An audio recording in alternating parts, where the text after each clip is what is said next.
Hi, everybody. Radio Free Mormon here. Welcome to Mormonism Live. It is Wednesday night. It's October 8th, 2025, and there's only one person in the hen house tonight, and it's yours truly. So look out. Bill Reel is not here. He's not here to ride herd over me, so who knows what might happen.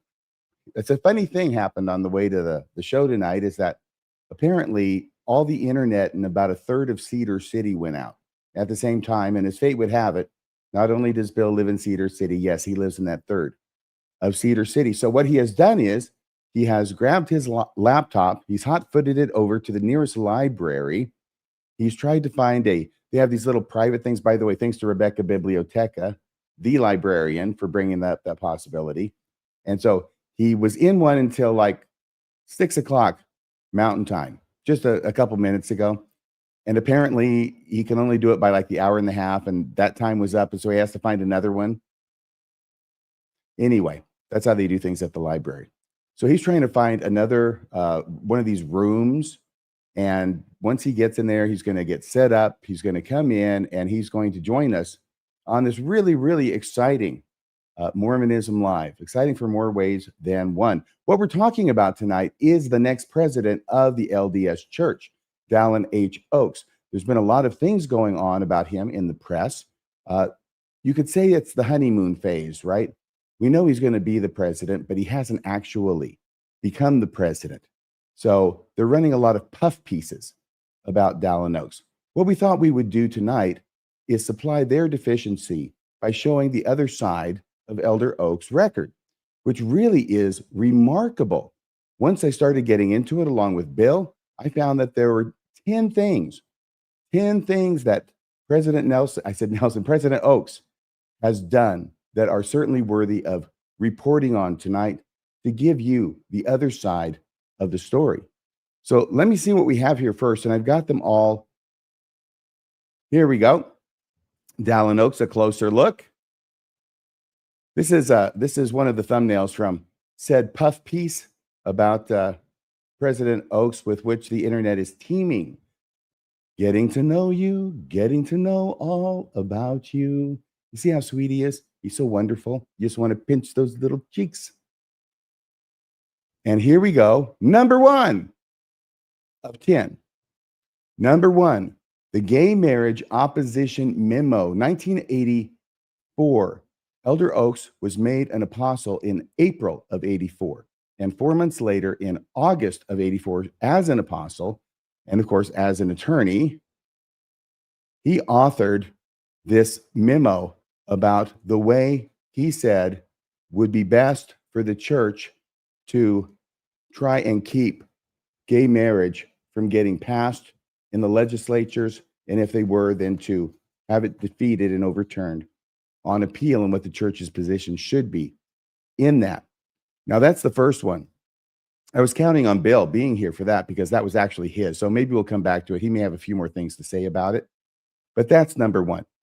Elder Oaks has a long established and storied career of anti-LGBTQ plus kind of sentiments, going back at least so far as to 1984, and we can document it. Now, let's see. Hey, Bill. Hey, how are you? You have no idea how glad I am to see you. Can you hear me? I can hear you. All right. Well, this is a makeshift thing, but here I am. What's going on with the internet down there in Cedar City? So about a third of Cedar City is out. They say that they'll have it back up about by 9 o'clock p.m., but that's a little too late for Mormonism Live, and they don't seem to understand what important things are happening tonight. I feel like they just don't understand. You're right. They know not what they do. So I'm at the public library. I've got this room until 7:30 p.m., and then I'm going to have to disappear. So, are they closing down at 7:30? No, they're open till 9. But this room, they are really busy in terms of all these little side rooms being taken, and I can't go out in the middle of the library. You got to be quiet in the library. So here I am. Well, there's a lot of studious people there in Cedar City, I guess. I didn't know there was so much book learning going on down there. Well, I think also with the internet out, a few more people needed to use the library today. So, okay. Well, I'm just glad you're here. Now, what I had just done was I'd gotten to number 1 out of 10, Bill, out of the list of 10 that we put together. I've introduced that. And I said, number one was this one, which was the gay marriage opposition memo. And I had briefly said what it was. And I just wish that you were here, because this really was your edition to talk about it, because I figured you'd have a few things to say about it. Then you appeared. Is there another image of this as well? Is this the cover page for it? This is the thing from 1984 that came out just a few months after he was called as an apostle, correct? Yes. And I don't know, I haven't gone through and read this in a long time. I read it years ago. But essentially, when he was brought on, he is the lawyer. He's brought into the Quorum of the 12, and he was tasked with coming up with the game plan for the church to handle the LGBT or homosexual issue in the church. And so he wrote this up. He's the author of this. You see his name right there at the top. And what he does... Can I say the title, Bill? Please. Because now I can read the title. Principles to Govern Possible Public Statement on Legislation Affecting Rights of Homosexuals. That's the title. Dallin H. Oaks, and then it starts from there. So he sees, the church sees that this issue is coming on. They're going to have to deal with it. They've handled it a little differently in the past. A lot of times there were decades of mostly silence. And then I think in the 80s too, they came out with that brown little booklet. It's 8.5 by 11 size, a sheet of a paper, but it's maybe 10 pages with that brown homosexual cover to it. Yes. Yep. Where they dealt with go it. in the handbook.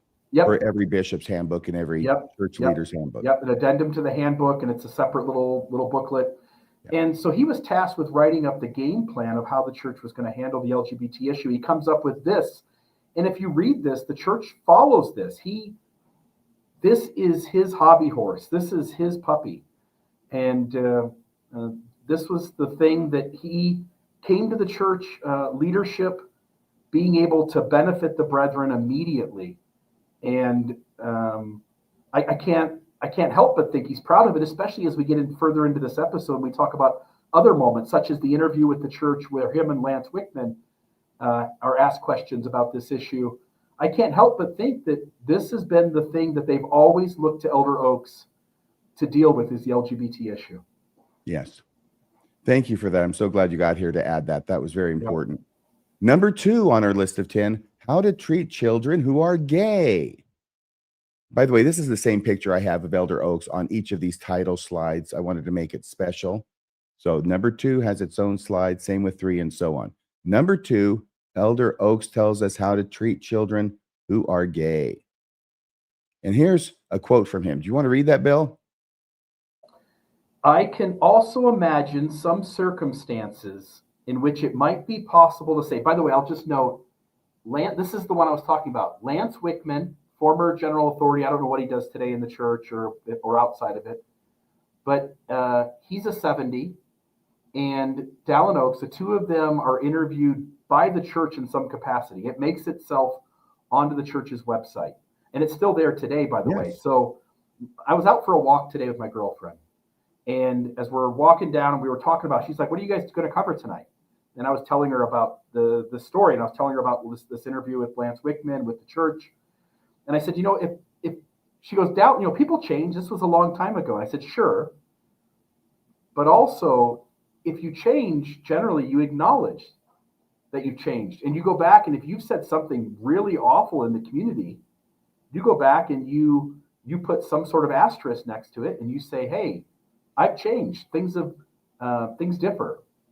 We, Elder Oaks or the church, no longer stand by these ideas or these beliefs. And the fact that it's still up on LDS.org or churchofjesuschrist.org indicates that Elder Oaks is still supportive of his stance here. And so he's asked by the church, I don't want to say newsroom or public affairs, whatever it is. It's a staged interview. It's like Pravda. Yeah. And so he's asked in 2006, how should a member of the church handle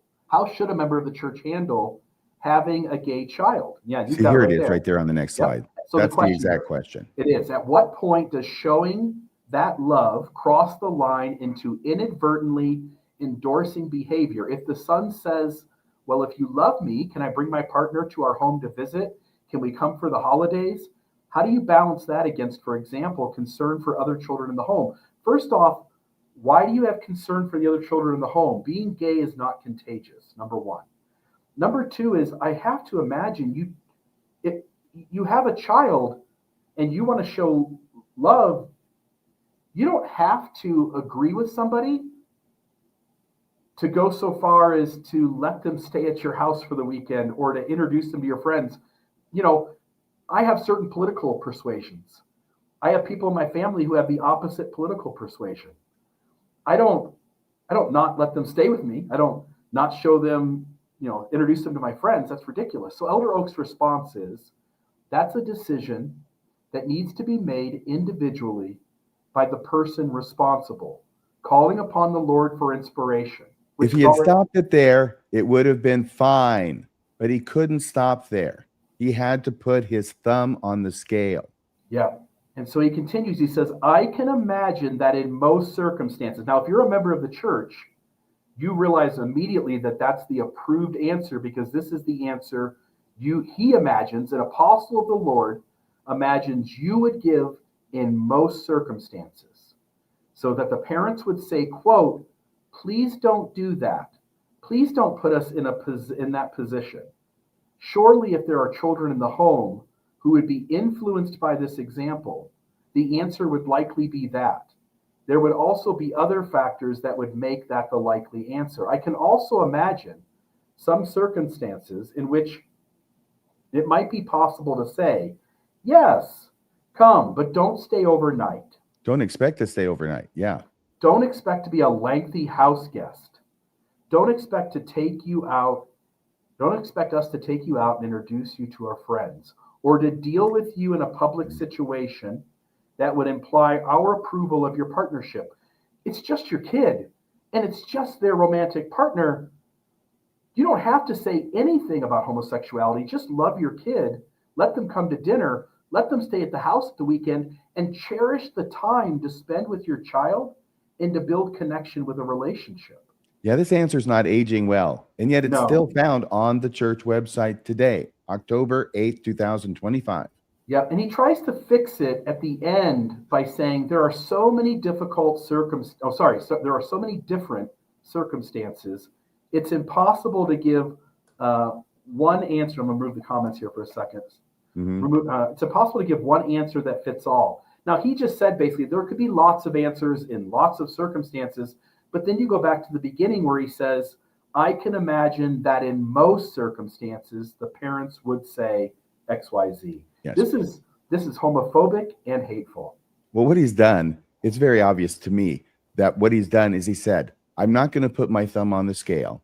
Then he puts his thumb on the scale, and then he puts his thumb on the scale again, and then he says, I didn't put my thumb on the scale. Yeah. Yeah. You cannot help but walk away from this as a believing Mormon, knowing clearly that you having a gay child, loving them the same way you would love your other children, is not tolerated in Mormonism. All right. Number 3, no shock/conversion therapy at BYU under Oaks. This is from November 12th, 2021. That's getting pretty recent. That's more recent than 1984. And what we have here, let me do this, okay? I'm going to take this one down. Yeah, I'm trying to do this myself, folks. And I'm going to start this thing, and let's listen, okay? This is at the University of Virginia, where in response to a Q&A, there's a question to him about the conversion therapy at BYU. And then he immediately says that was under a prior administration at BYU, and that it did not happen under his administration. Elder Oaks was the president of BYU from 1971 to 1980. Okay, so let's give this a go. And what have you done to address some of the things that you've done in the past, including the things that you said, and overseeing the enforcement of electric shock and vomiting conversion therapy for elderly students at BYU? Let me say about electric shock treatments at BYU. When I became president of BYU, that had been discontinued earlier, and it never went on under my administration. Put that to one side. Okay, now that is an absolute, unequivocal denial. There's no wiggle room in what he said. It did not happen under his administration from 1971 to 1980, is what he said. So let me take this one off the screen, put the other one back on the screen, and go here to Salt Lake Tribune story. Okay. Because that wasn't true, by the way. Spoiler alert. Yes, it was going on at BYU, this conversion therapy under Dallin H's administration at It's BYU. worse. It's worse than that, RFM. Electroshock therapy as a method to try to cure homosexuals of their inclinations began at BYU under the presidency of Dallin H. Oaks. And this was part of the thing I wanted to add to the slideshow today. When I got on at 2 o'clock, I was working on this and trying to find these, and then I lost the internet. But there are 2 documents out there. I don't have them here to show you, but there are 2 documents out there that are BYU documents. You don't happen to have them later on in this, do you? Yeah, I got a lot of stuff. You do have those? Yeah. Okay, then I'll just note, it starts under him, and then he denies it. And then, of course, after this, it gets even worse. Being hyper technical with you, just because I went back and refreshed my recollection today while getting the slideshow ready. I think that there is a memo that's somewhat ambiguous. It may mean that, it may not. It's something similar to it from 1969, but I think that's the first documented potential mention of it. So maybe it started right before his administration, but it was going on during his administration. And not just for 3 months of his administration, but for years and years of his administration. Yeah, I'm not sure how long, but now this is from the article. Okay, this is right after he got done saying that at the University of Virginia School of Law. Researchers say, I'm sorry, the headline is Dallin Oaks says shock therapy of gays didn't happen at BYU while he was president. Records show otherwise. That's the headline in the Salt Lake Tribune. So you know they have the records that show otherwise. And then the second headline is researchers say the treatments took place well into the Latter-day Saint apostles, i.e. Oaks' tenure as head of the church-owned school, i.e. BYU. All right.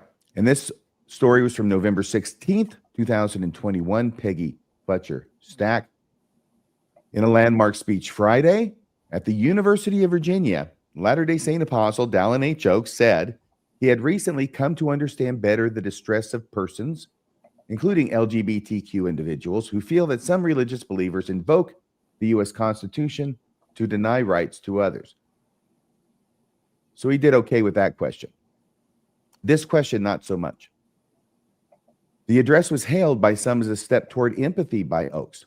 Yet, during a question and answer session earlier that day at the law school, a video of which has been circulating on social media, read has gone viral, the first counselor in the faith's governing First Presidency refused to discuss the impact of the church's past mistreatment of its LGBTQ members.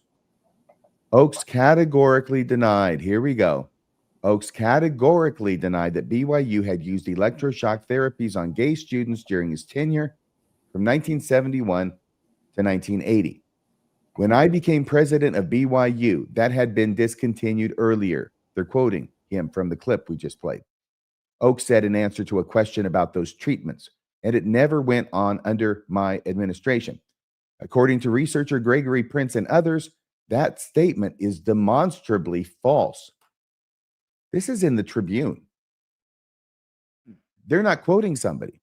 Well, they're saying according to Gregory Prince, but demonstrably false. This is a very, very hard-hitting article. They're not mincing words about this.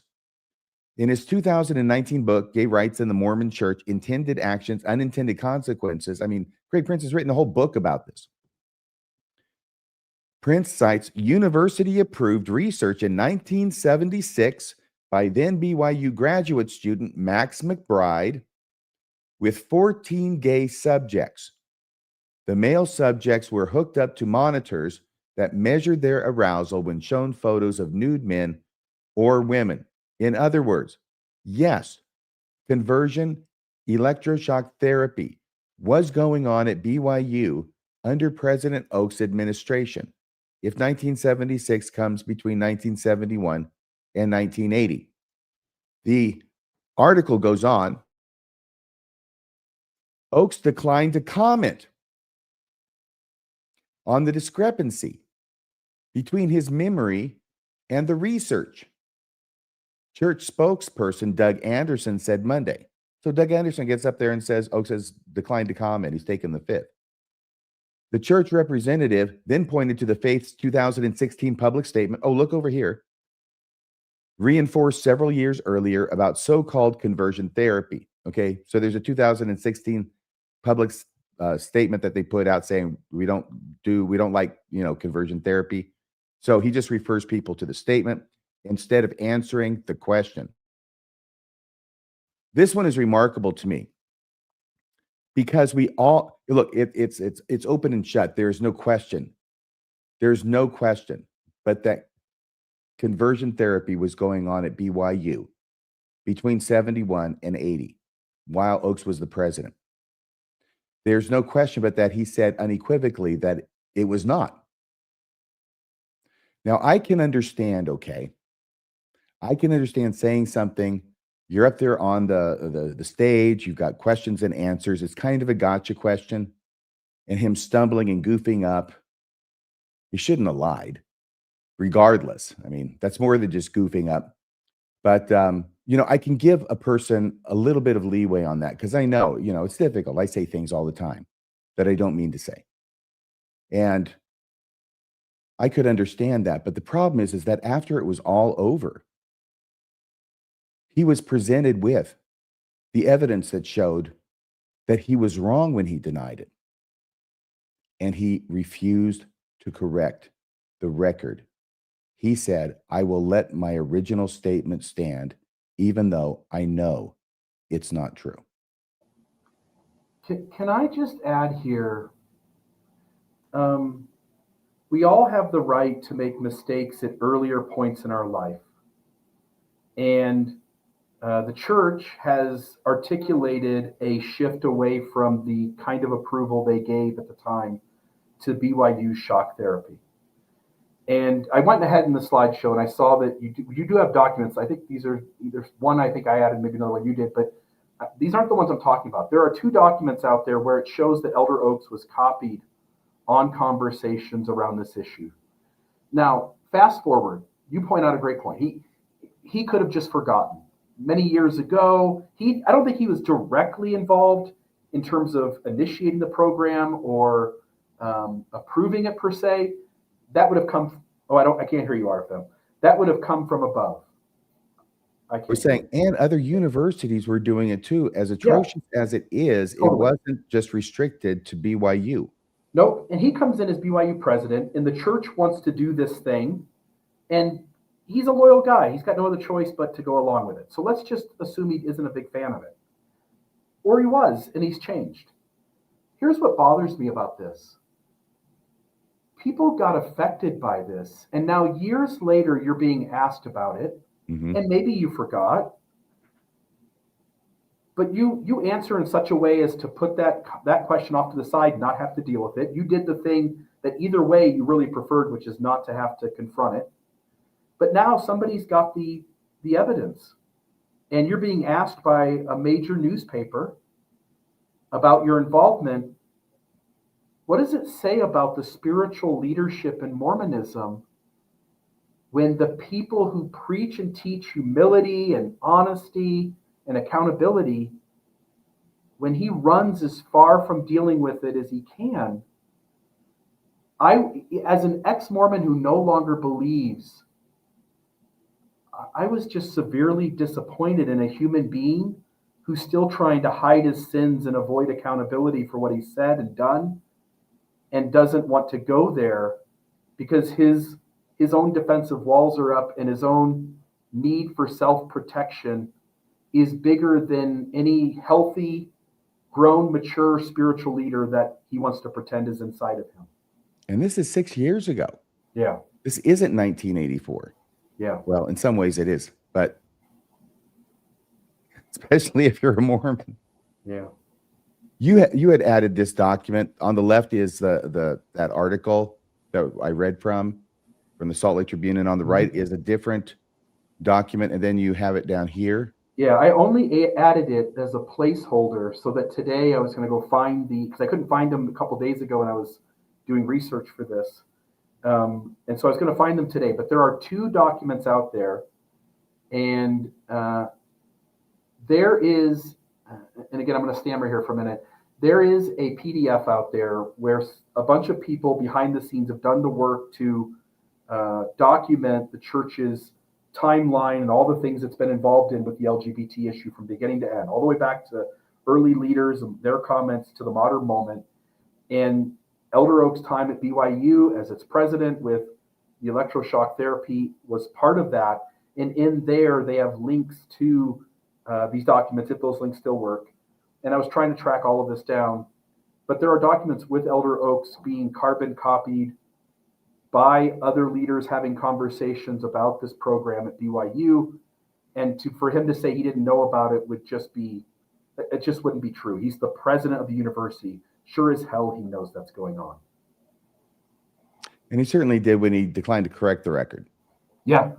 And there's a human being who doesn't want to be honest. He doesn't want to confront his past.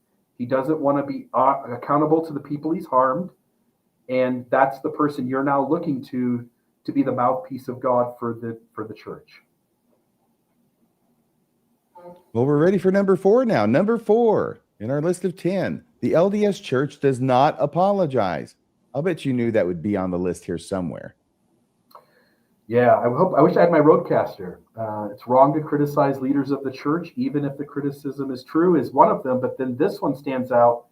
The thing that makes me upset about this one is when he says this, he's got a really bad cold or something. Yes. And he's hoarse as can be. And so it doesn't make for a good soundbite. Oh, I think it's great. And the thing that's so funny about this, I'm not going to play it twice. But the funniest thing about this is he's sitting there next to D. Todd Christofferson.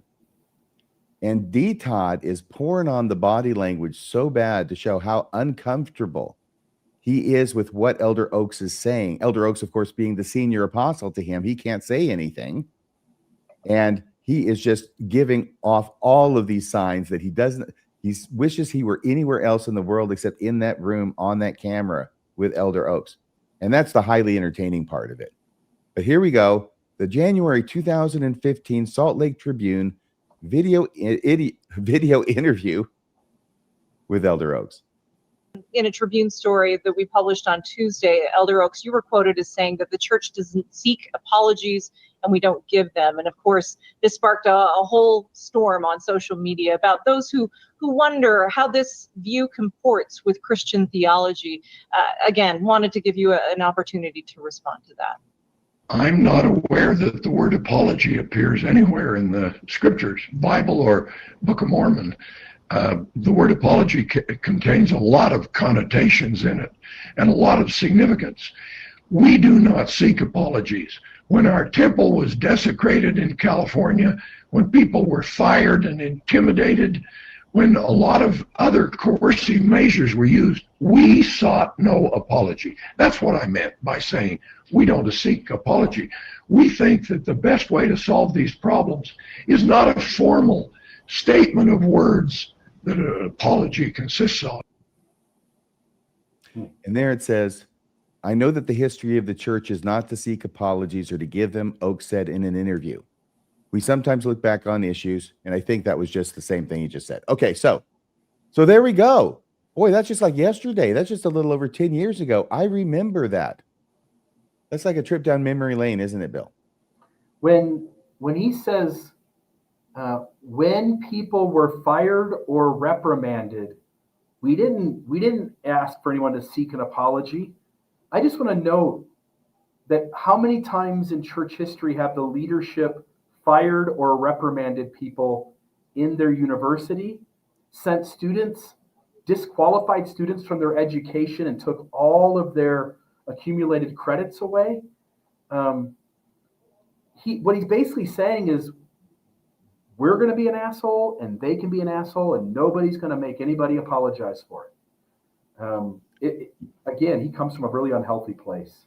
Well, yeah, I think, yeah, you probably said this. He's excusing the church not apologizing for anything by not asking anybody to apologize to them.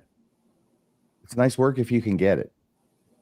Yeah, it gives you the room to do anything atrocious and never, again, we consider the matter closed. It's another form of not apologizing.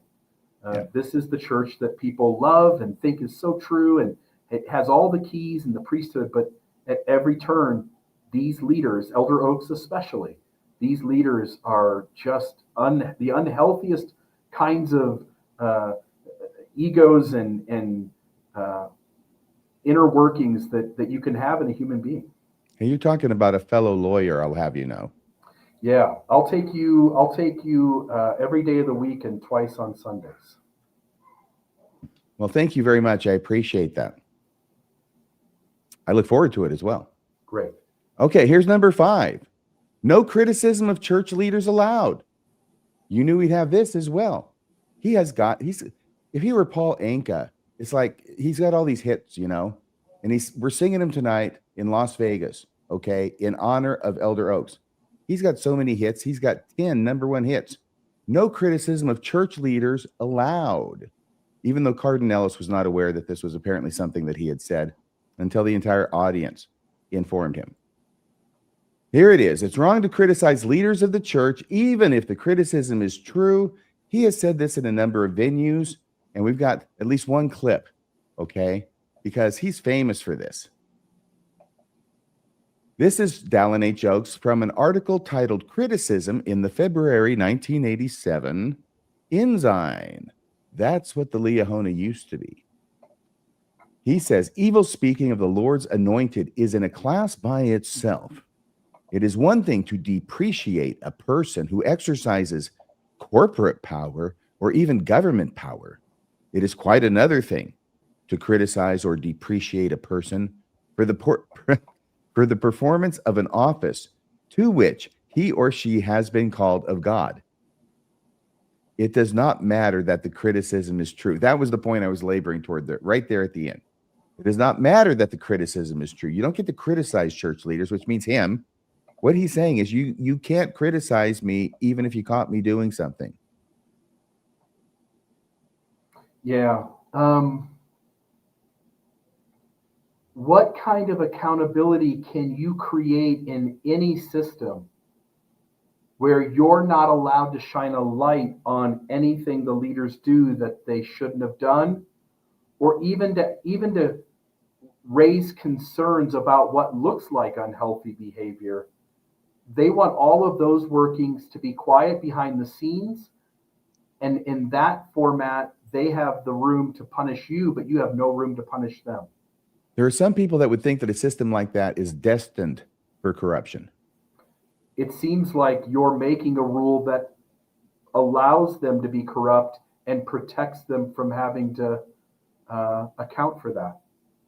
Well, this is, I think, the earliest one that I know of, at least the earliest one that I have a clip of Elder Oaks with his not criticizing leaders of the church. This was from the PBS documentary titled The Mormons. If you remember, that came out in 2007. My goodness, it's almost 20 years ago now, 2007. But here we go. And this is from our good friend, Jonathan Streeter, a thinker of things and stuff.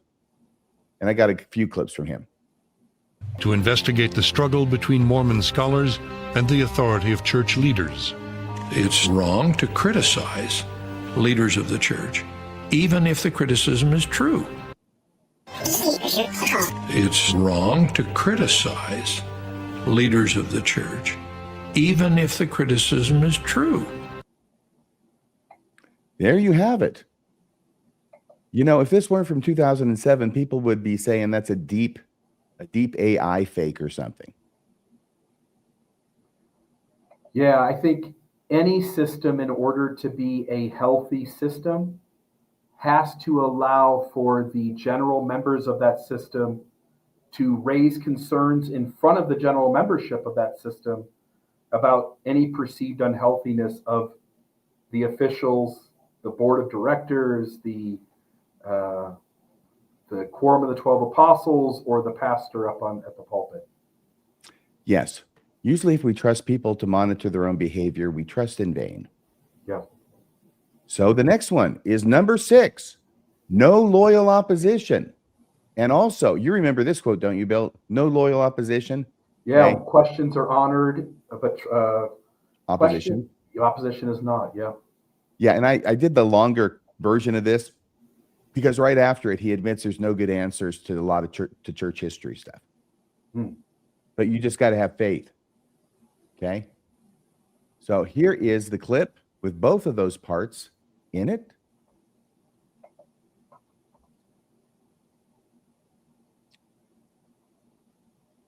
Who use personal reasoning or wisdom to resist prophetic direction give themselves a label borrowed from elected bodies, the loyal opposition. However appropriate for a democracy, there's no warrant for this concept in the government of God's kingdom, where questions are honored, but opposition is not.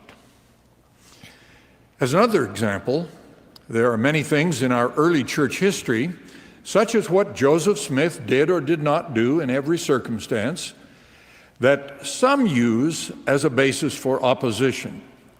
To all, I say, exercise faith and put reliance on the Savior's teaching that we should know them by their fruits. The church is making great efforts to be transparent with the records we have. Listen carefully. But after all we can publish, our members are sometimes left with basic questions that cannot be resolved by study. That is the church history version of opposition in all things. Some things can only be learned by faith. In church history, there are basic things that cannot be learned by study, which means there's no faithful answer to it. It comes down against the church. So I was surprised that he was that he said that much too. Those are the Bill? questions. Those are the questions we won't address. And then going back to the original, questions are honored, but opposition is not. So think about it. You're sitting across from somebody where you have found problems making the narrative, the facts, the data of something to work in a way that you can clearly come out on the side that you're trying to come out on. So you go to a church leader and you ask a question. Questions are honored. You get to ask the question. Now they get to answer however they want. The moment you now push back and go, wait a minute, your answer is flawed. Yeah. It has logical problems with it, which again, in the next section, he admits there are parts of church history that just don't add up. Yep. And so you're just noticing it after your question and his response, and you go, I can't just stop there. I have to ask you the next question because you've just said things that don't add up. I know that's the faithful way we put it together, but it's not rational or logical, and here's why. Now you're doing opposition. The moment you tell him why it doesn't add up, that's opposition, and that's not allowed. So this doesn't go anywhere. The right of inquiry is only allowed to go one step. And you see that, by the way, when Nemo reaches out and Oakes responds the way he does. You see that when the electroshock therapy, now, the questions asked, questions are honored. He gives his response, and now the newspaper wants to show some opposition and say, wait a minute, the data says that you were there when this electroshock therapy happened, and no comment. I'm not going to deal with pushback. I'm not going to deal with criticism. I'm not going to deal with being accountable. Really good points. Thank you. Once again, we're going over the top 10 things that we think people should know about the incoming president of the Church of Jesus Christ of Latter-day Saints. And here we've got number 7, research is not the answer. Yes, he actually said that. You may remember, by the way, I want to say that the last one, number 6, that we played was from 2016 April General Conference, just to try and keep the record straight. But this one, research is not the answer. I did a show on this. You did I think everybody did a show on this. This was astonishing. And here's a quote I suggest that research is not the answer. So here is the setting, okay? This even got covered in the church news. The church news was so proud of this. They thought this was great. They covered this. They give it a headline. It says President Oaks' advice to young married couples in Chicago on how to tackle faith-threatening questions. And this was February 4th, 2019. There he is. He's talking. He's answering those questions. There's his wife, Kristen. This was by Jason Swinson. Dateline Chicago.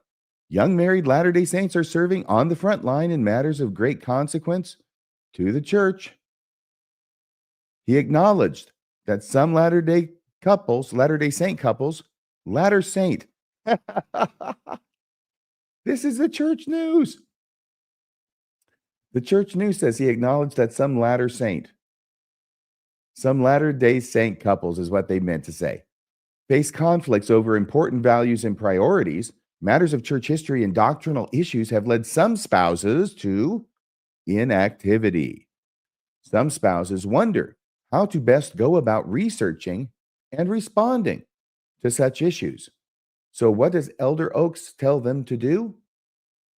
I suggest that research is not the answer. That's what he says. This guy who went to law school, apparently, graduated, passed the bar, became a lawyer, became a justice on the Utah Supreme Court. And now he's going to tell these church members that if they find some troubling issues, or their spouse does, that they shouldn't go researching it. Your thoughts, Bill? Think about what this admission is. What he's telling is he's telling the believing half of a mixed faith marriage.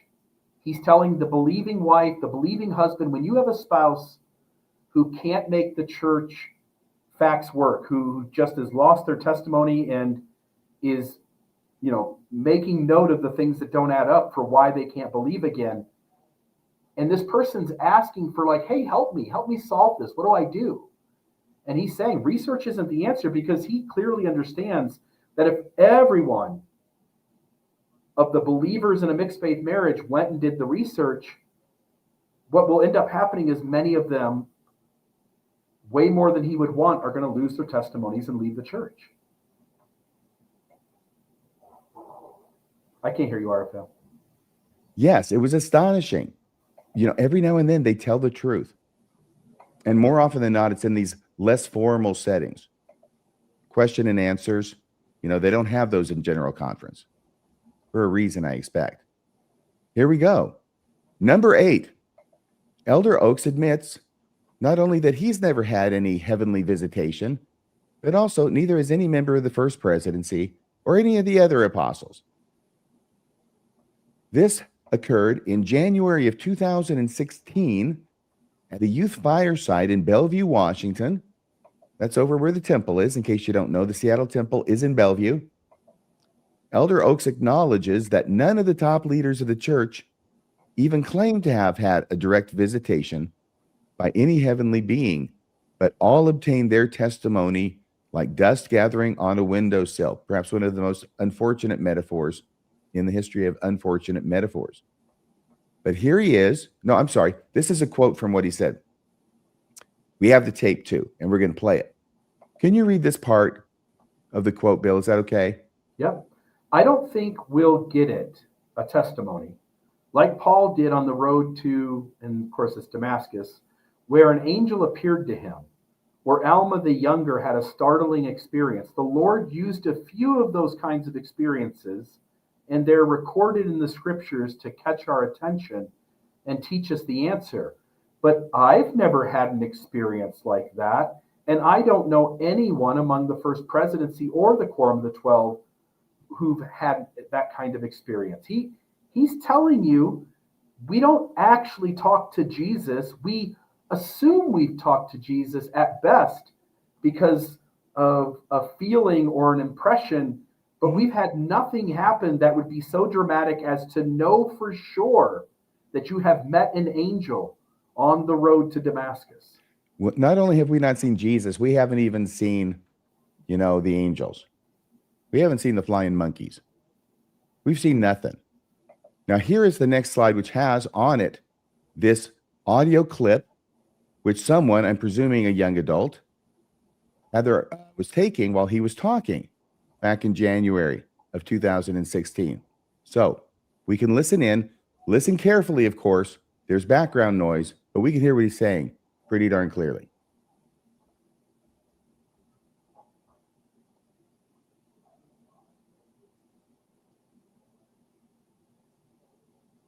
I don't hear anything, RFM.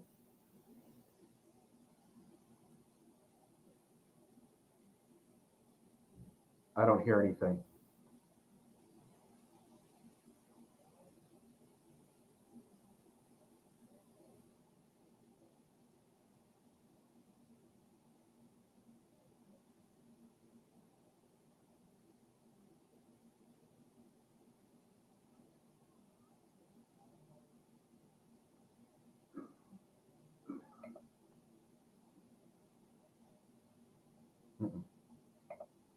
There's no sound.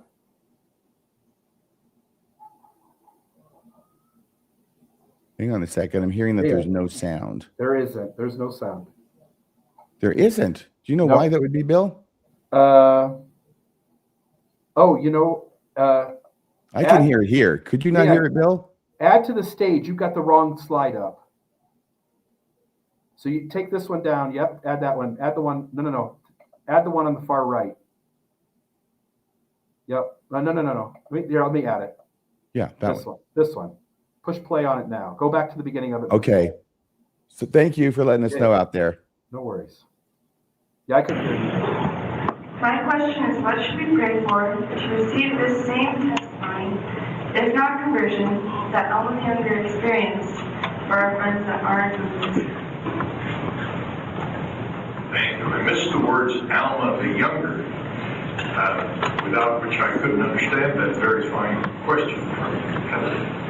What should you pray for to have the kind of experience that Alma the Younger had?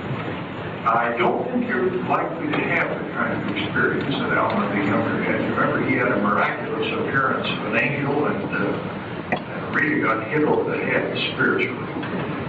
Most of us don't have that kind of experience. But I interpret your question, Heather, as being how can we get the kind of testimony that we receive? I don't think we'll get it like Paul did on the road where an angel appeared to him, or where Alma the Younger had that startling experience. The Lord gives a few of those kinds of experiences, and they're recorded in the scriptures to catch our attention and teach us the answer. But I've never had an experience like that. I don't know anyone among the first presidency or Quorum of the 12 who had that kind of experience. Yet every one of us knows of a certainty the things that Alma knew.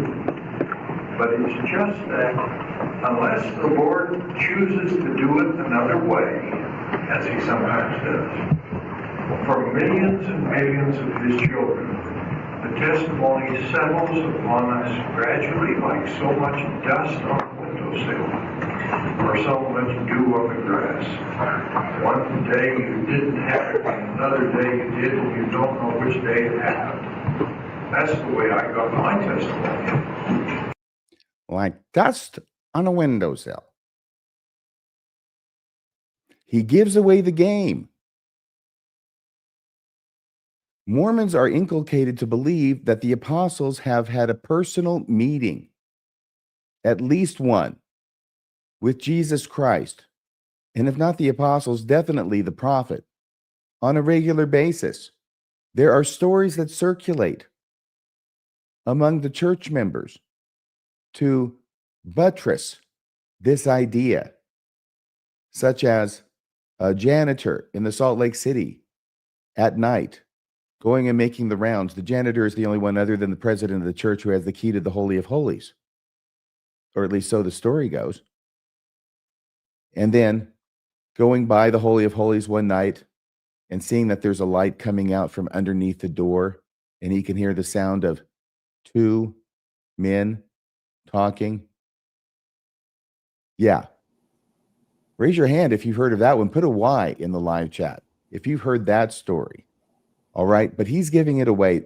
They haven't seen Jesus. They haven't even seen angels. They haven't had any kind of startling experience, I think was his expression, like that. All they have is testimony that's accumulated like dust on a windowsill. The apologist here wants to come in and say, no, he's talking about a specific kind of experience. And he's just being honest with you that he's never had a angel on the road to Damascus kind of experience.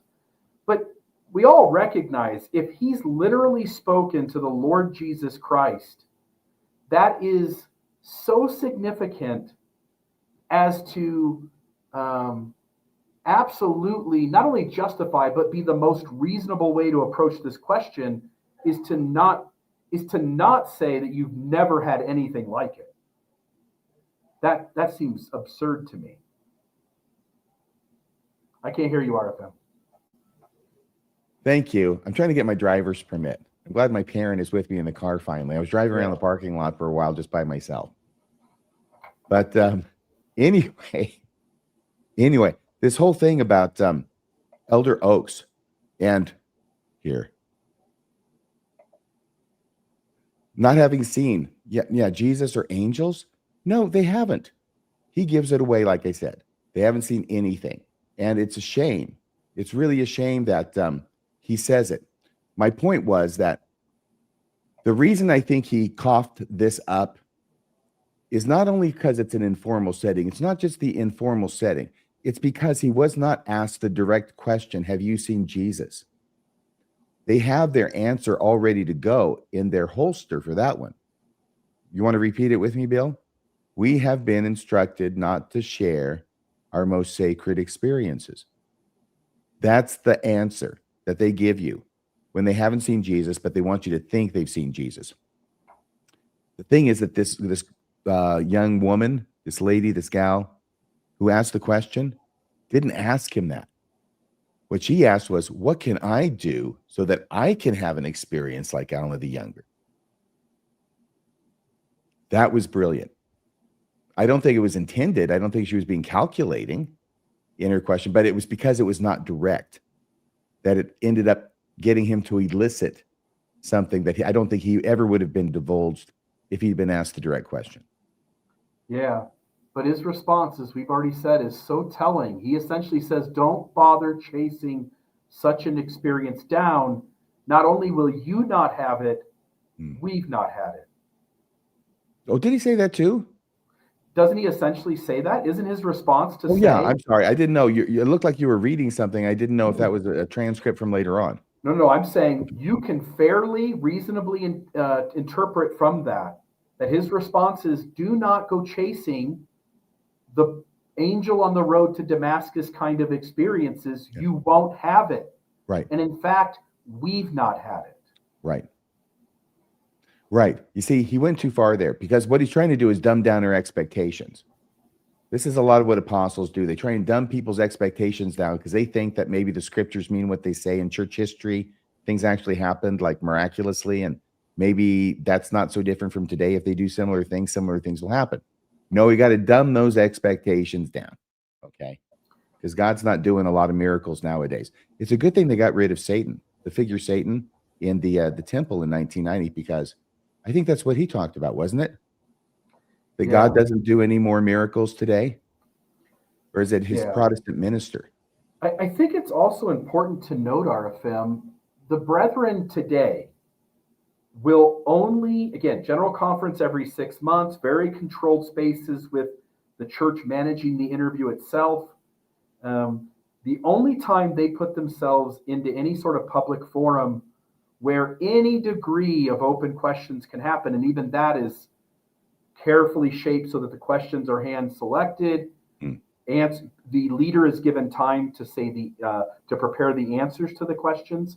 We can see that by various things, such as when Nelson took the took over as president of the church and they were being interviewed, Peggy Fletcher Stack asked a question and Elder Nelson's answering it, but Elder Oaks is repeating exactly word for word as Nelson's saying it, the same answer, lip syncing it, because he's getting the answer fed into his ear as well. But I want to say the only place they'll go into is with the youth. They will not sit down with adults and have open-ended questions where it's recorded. Yes. And so because the youth are so inexperienced, so a lack of being well read, you can safely assume that no one's going to make a scene and stand up and challenge you. One, because there's such an age difference that there's so much deference being given. And two, because that person doesn't have the time spent in the history of the church to know what to ask. And that's the only place these guys will go into. Yeah. Good points. We're ready for number 9. No place for LGBTQ in the LDS church. I know it's going to shock you that Elder Oaks has said something like this. And this is where we get to a wonderful clip that is like the one you described, but it's actually different, Bill. Mm-hmm. This is the one that's from a press conference. But this is where President Nelson is asked about what they're going to do about LGBTQ people and how they're going to treat them or whatever, right? And he starts saying they're all accepted in the church, right? And that's when Elder Oaks has to lean in and go, ahem. And he has to change President Nelson's answer to President Nelson's face while pretending that he's not changing his answer. Okay? And Jonathan Streeter put some really fun kind of comments on this one. Now, let me see if I can get this right this time. Yeah, it's this one here. Yep. We will now begin with our media questions. We have asked media from around the world to join us, and we have some of them on the line. So what we will do is invite media to, one at a time, come and approach the microphone. Please state your name and who you represent, and ask your question, then you may be seated. Brady McCombs with the Associated Press. Good morning. President, how do you plan to approach LGBT issues? This has obviously been a hot-button topic for many religions in recent years. Thank you. Thank you, Mr. McCombs. God loves his children, and he wants them to have joy. We know that there are challenges with the commandments of God, challenges to be worthy to enter his holy presence when we're through with this mortal experience. And we're trying to help people find happiness and joy in this life and prepare for their great possibilities in the world ahead. God loves his children, and we love them, and there's a place for everyone who wishes to do so, regardless of his challenges, to be with us in the Church of Jesus Christ of Latter-day Saints. Surely, President, your statement of the love of God for all of his children is the pole star for our relationship to every living person on this planet. At the same time, because of God's love for his children, he has given us commandments, he's given us a plan to achieve the highest blessings he has for his children. And as leaders of the church, we have the responsibility to teach love and also to teach the commandments of God and the high destination that he has prescribed for his children, all of which is embodied in the plan of salvation. So we've got a love and law balance here that we have the to love consider. of the Lord and the law of the Lord. Yeah. Thank you, brethren. Uncomfortable pause. After that, when everybody sees what Wormtongue is doing to Theoden King, oh my goodness. Isn't that an amazing clip? You know, he doesn't have to worry about it anymore because he is going to be the president of the church. So he doesn't have to be changing the president's words to make them match what it is he thinks they should be, right? He can just say it outright. On the other hand, this could be like Godfather 4. This is where we get to find out what happens when Robert Duvall becomes the Godfather.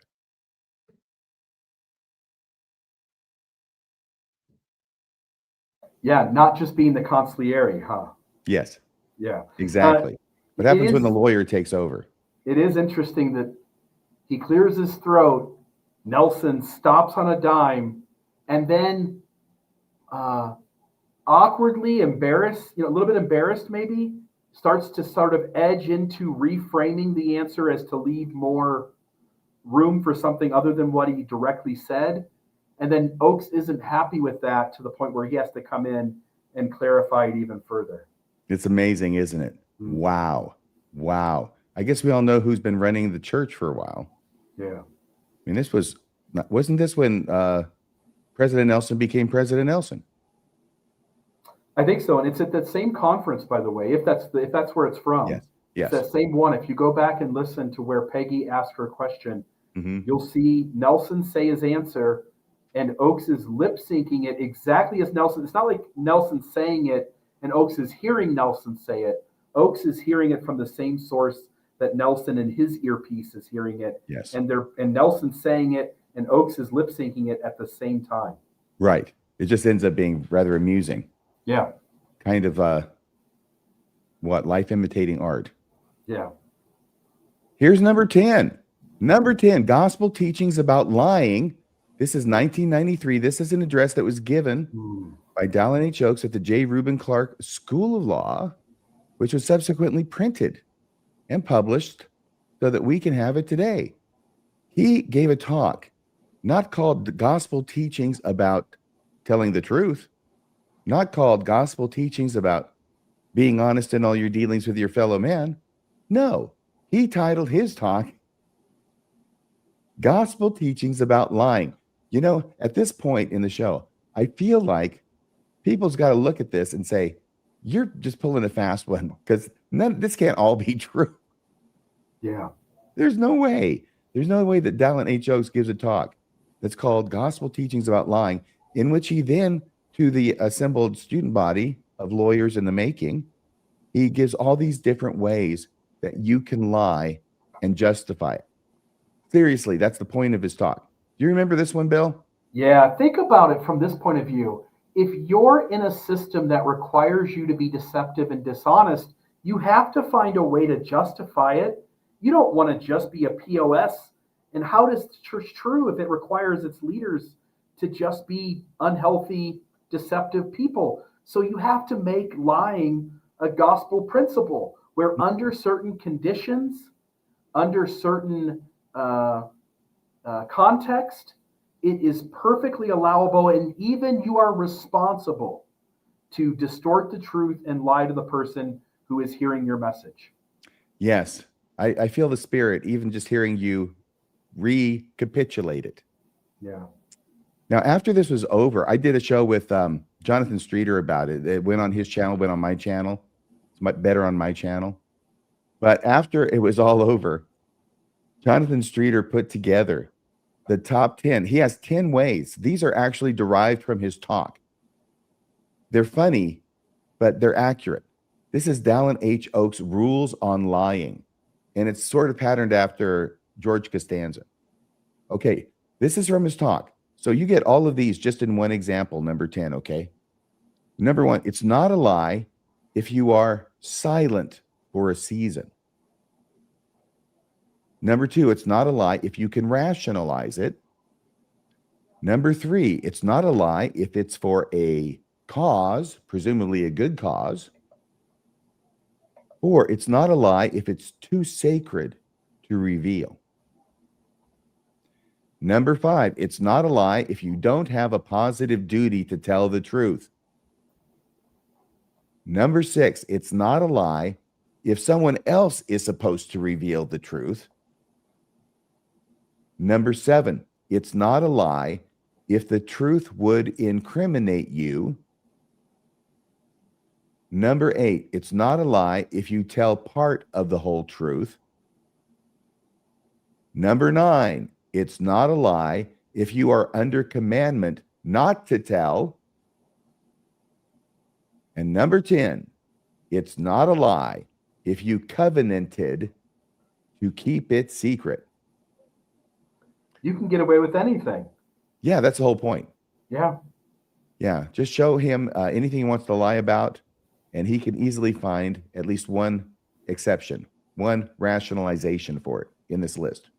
We can go through every one of these and we can pick out moments where the church, not just Elder Oaks, but the church as a whole, its leadership, have used each of these in ways that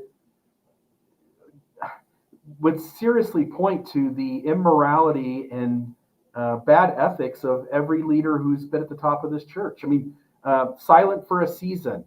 I'm thinking about not telling any of the saints that Joseph Smith was a polygamist, for instance. That's information that people need to make an educated decision about giving their life over to a system. When we get to the end, to incriminate you, the number 7, the SEC, we consider the matter closed. The reason they don't want to say, you caught us, we did do that, we're the ones who did that, is because it would incriminate them. The membership would see them as not only being dishonest, but being illegal. I don't hear you, RFM. There's no way that the membership should put up with this kind of abuse. Yeah, every single lie that this church gives in any situation is justified by that list. And here's one of them, a little bit more wordy. This is a quote from his talk. We must not lie, but we are free to tell less than we know when we have no duty to disclose. So in other words, you can tell half of the truth unless you absolutely have a duty to tell the whole truth, which he does not have for the members of the church. And he's made that clear. We must not lie, but we are free to tell less than we know when we have no duty to disclose. One is not a liar when one remains silent in a circumstance in which there is no duty to disclose. There are a lot of situations that you and I would agree that there is a responsibility on the part of a spiritual leader to tell the truth, but for which there is no written down theology or doctrine in the church that would mandate they disclose it, and hence they could justify not disclosing it. Well, what Elder Oaks does, and it's coming to me here on the fly, but what he will do over and over is he will take a principle of either the law or just whatever, a principle, okay, where everybody can agree that that makes sense. And then he'll take that principle and he'll broaden it and apply it over here in areas where nobody would think it makes sense. But he'll use that as his justification in his mind. He doesn't tell you that's what he's doing, but he's using a justification in his mind. I would wager you that because he did not change his statement, which was an unequivocal denial about the conversion therapy at BYU under his administration, right, Bill? Because he did not change it, he must have felt that it fell under one of his justifications. Yeah. I think when you go back to that list on the previous slide, I'm going to go back here. You can look for several reasons. Again, it's not a lie if you are silent for a season. I'm just not going to say anything right now. I guess at some other point I could say something about that. It's not a lie if you can rationalize it. You can rationalize anything. It's not a lie if it's for a cause. It's for the cause of protecting the good name of the church and perpetuating the kingdom of God. It's not a lie if it's too sacred to reveal. It's not a lie if you have a positive duty. If you don't have. So if you don't have a positive duty to tell the truth. In other words, if it's not beneficial.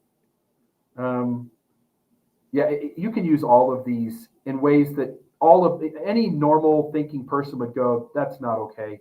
The things you've used it to justify not telling the truth on, especially in light of the fact that these are the same guys who in their gospel principles manual say that lying is not only telling a blatant lie, but it's also withholding any portion of the truth so that another person doesn't have the full scope of information. That's withholding any portion of the truth is also, in some sense, a lie. Yes, and the Gospel Principles Manual put out by the church says as much. Yeah. Okay. Oh, hey, wait a second. I put another one in here. I found another one. There's a number 11, everybody. For everybody who hung in here, there's a number 11. From Elder Oaks, things that we should know upon his ascendancy to the throne during this period known as the interregnum. The LDS church has no duty to tell both sides of church history. It's fine. The church is just going to tell you the good side. No duty to tell you the rest. Here we are from 1985. It's his address called Reading Church History, which was made to, I believe, the CES people. And let me take this off the stage. Actually, let me go ahead and go to the next one. That's what it looks like. The CES Symposium on the Doctrine and Covenants and Church History, August 16th, 1985. His address titled Reading Church History. And here it goes. Number 5, balance. Balance is not to be expected in either official Mormon or avowedly anti-Mormon literature.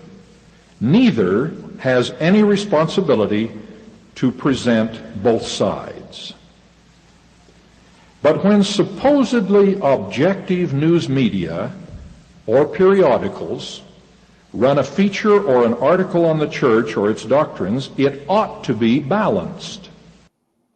So he's having a conniption fit about the media coverage regarding Mark Hoffman and the church being implicated in a lot of this stuff. So he's getting pretty upset. But that leads him to make this statement, which is, dang it, the media should be fair. The church doesn't have to be fair. The church doesn't have to be balanced. The church doesn't have to tell both sides. But that's okay because anti-Mormons tell the bad stuff. We don't have to tell you the bad stuff. In fact, he's telling you that the church is not going to tell you the bad stuff about church history. He has just told you that they're going to hide it from you. It is an admission. If Elder Oaks tells you that he's going to hide church history from you, you can believe him. I want to play this again, and then I want to get your comments. Okay, Bill? I'll take that as yes. Yep. Thank you. And so let me see if it's still on the screen. Same one, right? Listen to this. Okay. I'll just play that first part. Number 5, balance. Balance is not to be expected in either official Mormon or avowedly anti-Mormon literature. Neither has any responsibility to present both sides. Can you imagine that? He actually said that. So I want to show something on the screen here, and this will be weird because I don't have my two monitors. So you'll see sort of the mirror of the temple ceiling room first with an image that just keeps going and going, but then I'll put it out here up on the screen. So here's that. That's an eyesore. But here's this.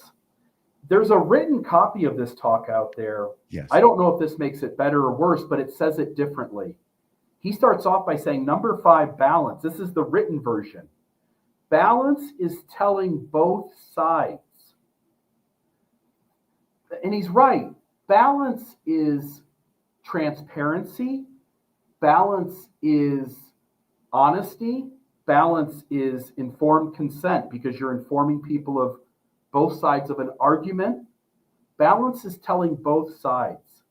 This is not the mission of official church literature or avowedly anti-Mormon literature.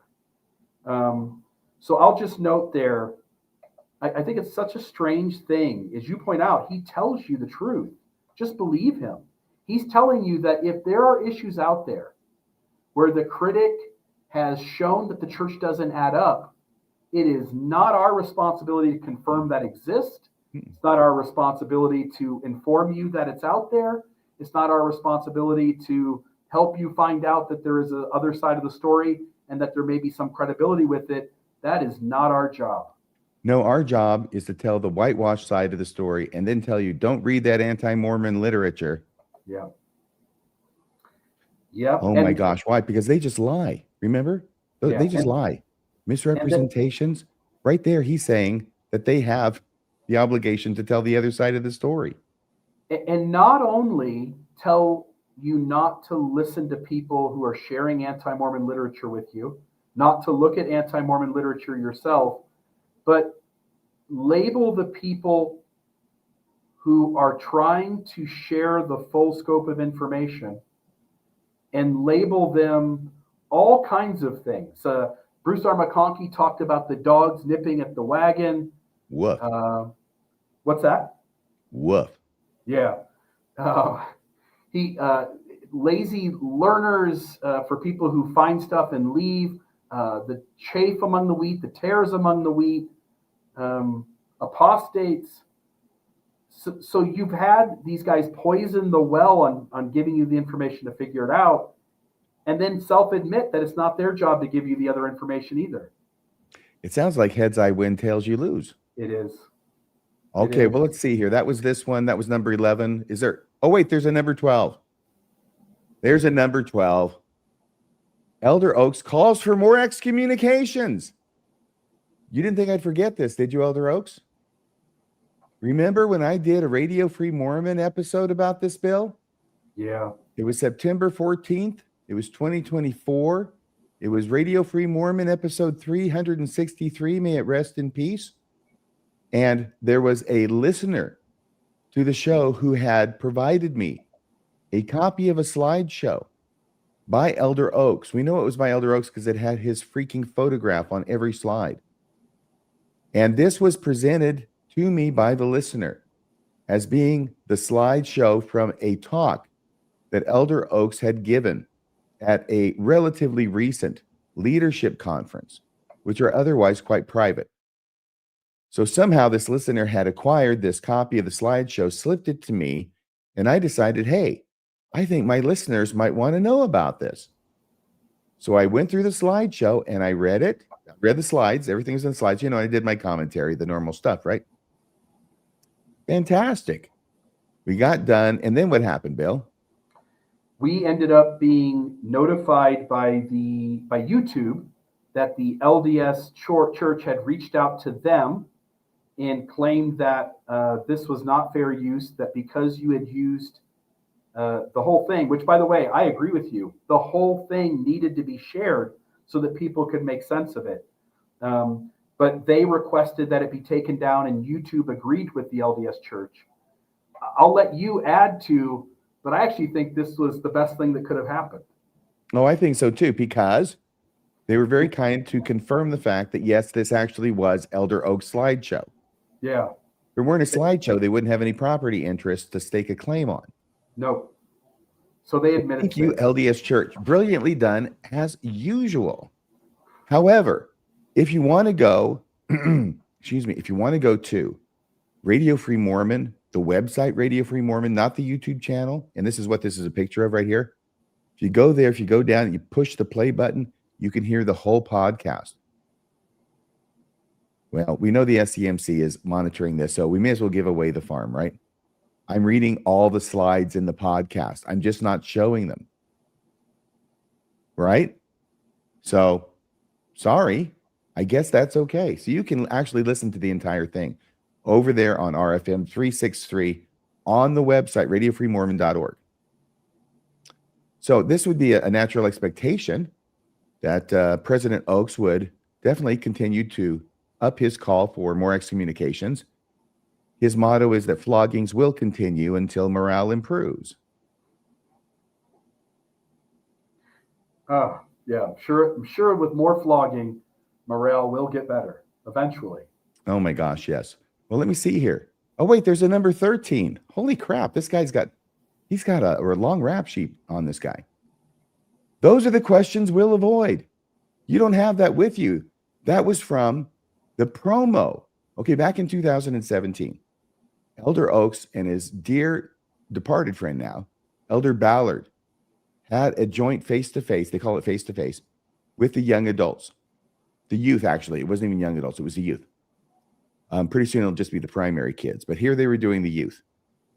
And they're answering questions that they had no idea were coming, which is why they had little slim notebooks full of very helpful material to help them answer the questions that they didn't know were coming. And this is the clip. This is the clip. And frankly, most of this is said by Elder Ballard, but Elder Oaks is there, and his silence adopts the truth of what Elder Ballard is saying, even though they know. This is the shame of it, Bill.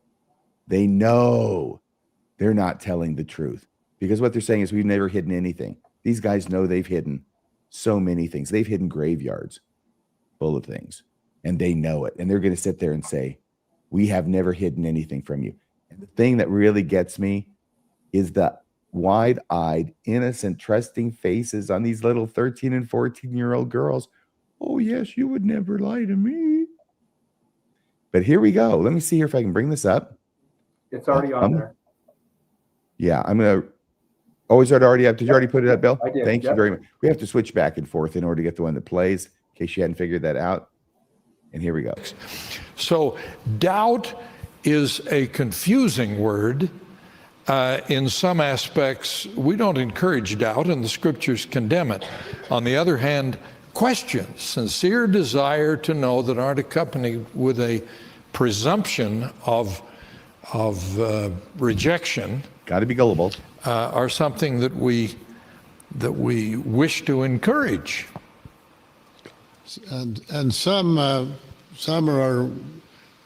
saying that the church has been hiding the fact that there is more than one version of the first vision, which is just not true. The facts are we don't study, we don't go back and search what has been said on the subject. For example, Dr. James B. Allen of the BYU in 1970, he produced an article for the church magazines explaining all about the different versions of the first vision. How long ago was that article? 1970. That was back in 1970. So been hiding that for a long time. Yeah. But it's this idea that the church is hiding something, which we would have to say as two apostles who have covered the world and know the history of the church and know the integrity of the first presidency and the Quorum of the 12 from the beginning of time. There has been no attempt on the part in any way of the church leaders trying to hide anything from anybody. Now we've had the Joseph Smith papers.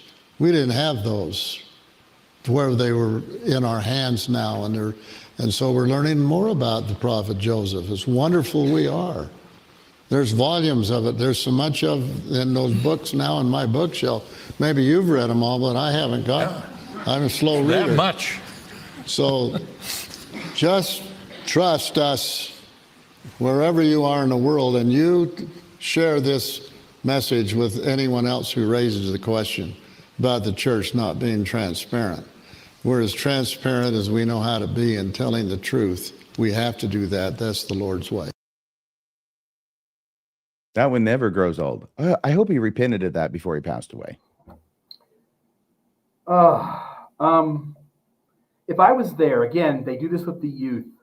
If I was there, first question I would ask is, the first vision happened in 1820.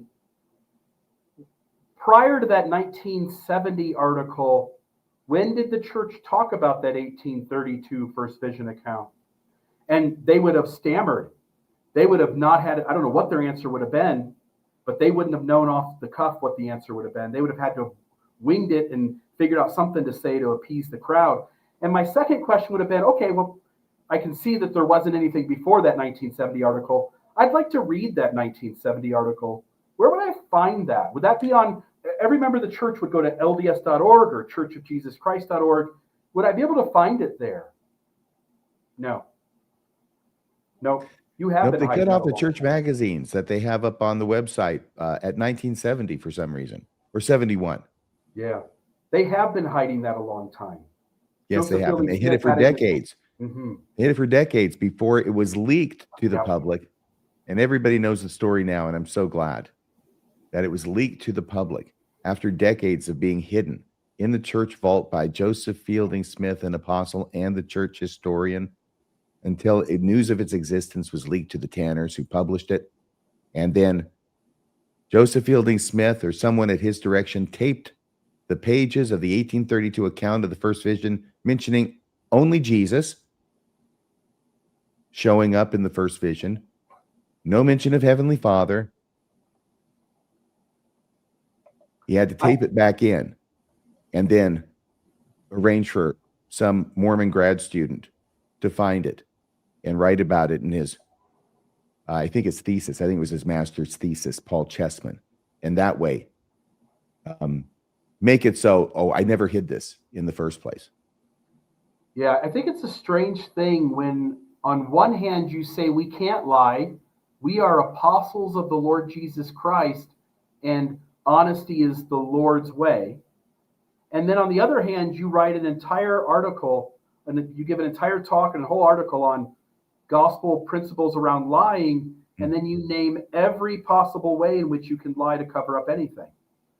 You would think that the gospel teachings on lying could be summarized in one word. Don't. Yeah.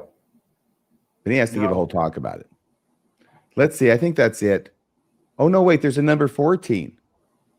Number 14.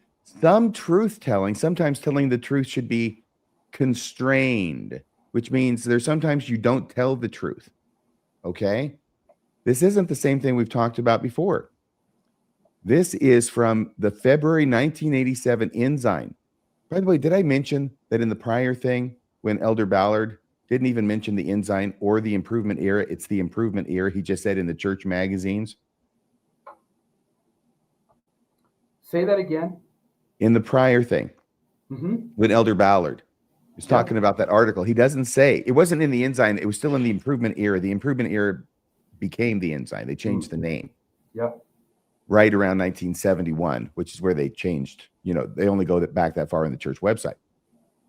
He doesn't say in the Ensign. He doesn't say in the Improvement Era. He says in the church magazines. So you don't even know it's in the Improvement Era in order to help you look it up.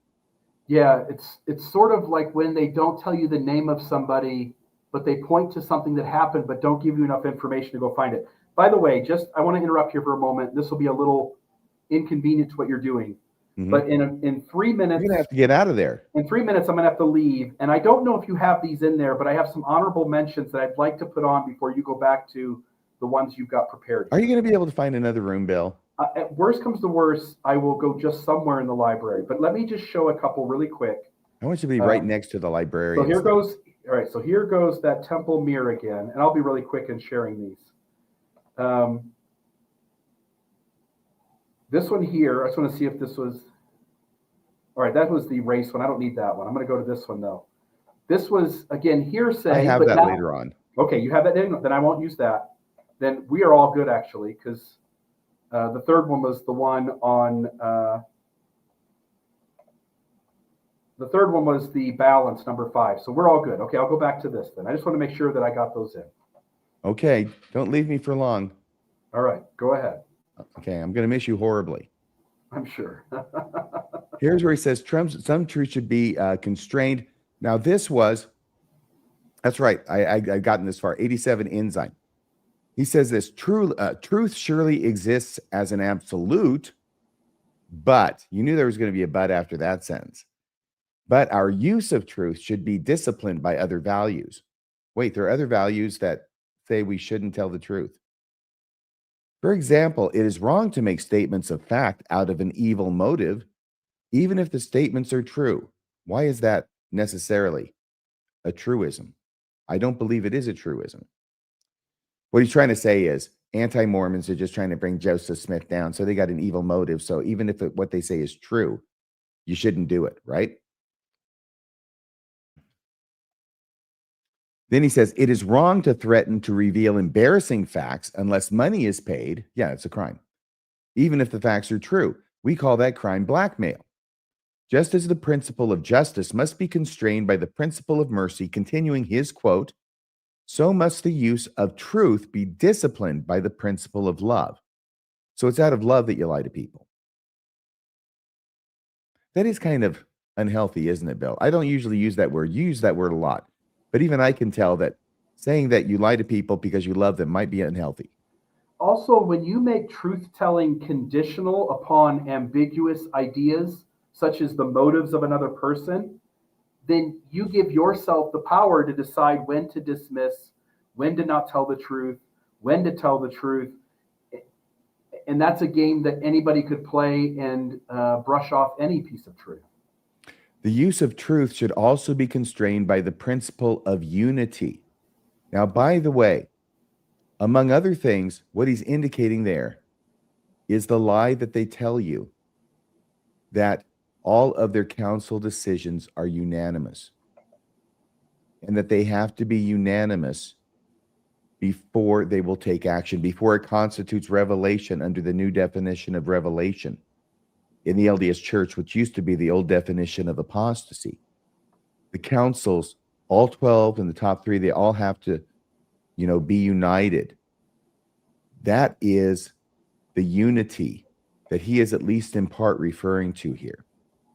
The use of truth should also be constrained by the principle of unity. So we're not telling you the truth about that. The truth was told by another apostle back in the 1960s named Hugh B. Brown, who wrote a book which was published and was popular and from which we've quoted before, where he says that every time an apostle is called, they receive what's called an apostolic charge.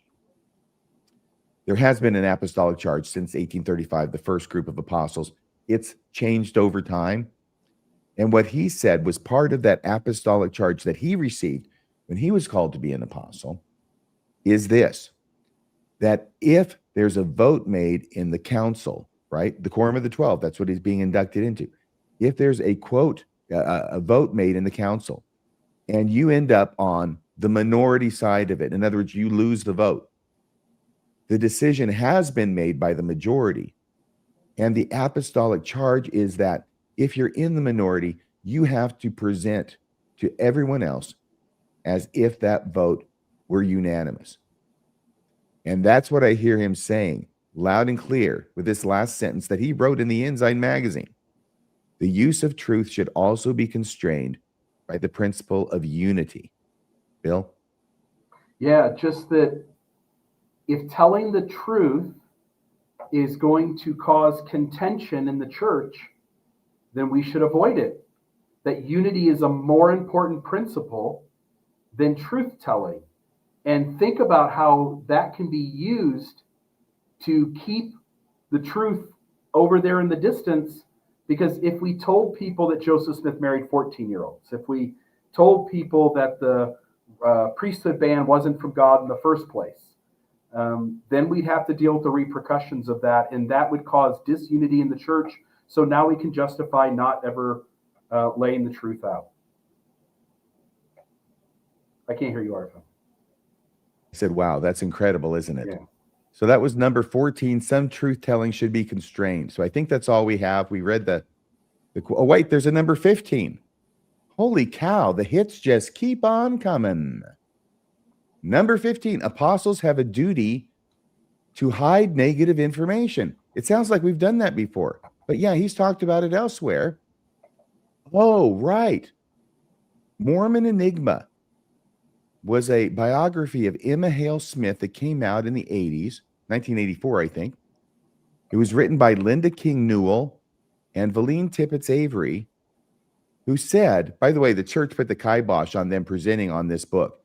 They were still trying to hide polygamy at this point. They hadn't been forced to reveal the fact that Joseph Smith actually practiced polygamy. And in a conversation that they had with newly called apostle Dallin H, and that he had with them, this is what he said. If you got to go, Bill, that's okay. I understand. Here's what he said to them. My duty as a member of the Council of the 12 is to protect what is most unique about the LDS Church, namely the authority of the priesthood, testimony regarding the restoration of the gospel, and the divine mission of the Savior. Everything else may be sacrificed in order to maintain the integrity of those essential facts. Well, does that include the truth being sacrificed? I think the truth is part of everything. Everything else may be sacrificed in order to maintain the integrity of those essential facts. Thus, if Mormon Enigma, that's the name of the book, remember. Thus, if Mormon Enigma reveals information that is detrimental to the reputation of Joseph Smith, then it is necessary to try to limit its influence and that of its authors. We've got to keep the negative stuff about Joseph Smith quiet, and we'll do everything we can, even though it's true. The truth doesn't enter into the equation. It's simply negative and positive, faith promoting and not faith promoting. And we will focus on the faith promoting. We will hide the stuff that is not faith promoting. And if someone else, like these historians, come in and do a biography about Emma Smith in which they reveal some of the extent of the polygamy in which Joseph Smith was engaged, most of it behind him is back, that story, that information has to be suppressed as best as he can suppress it. That's his duty. He sees it as a member of the council of the 12 apostles. So let's see. Oh my gosh, there's a 16. I thought there were just 10. No, there's 16. God's commandments may be contradicted. Let's see about that one. This is from the 2024 General Conference. This is just last year. It was, I remember this.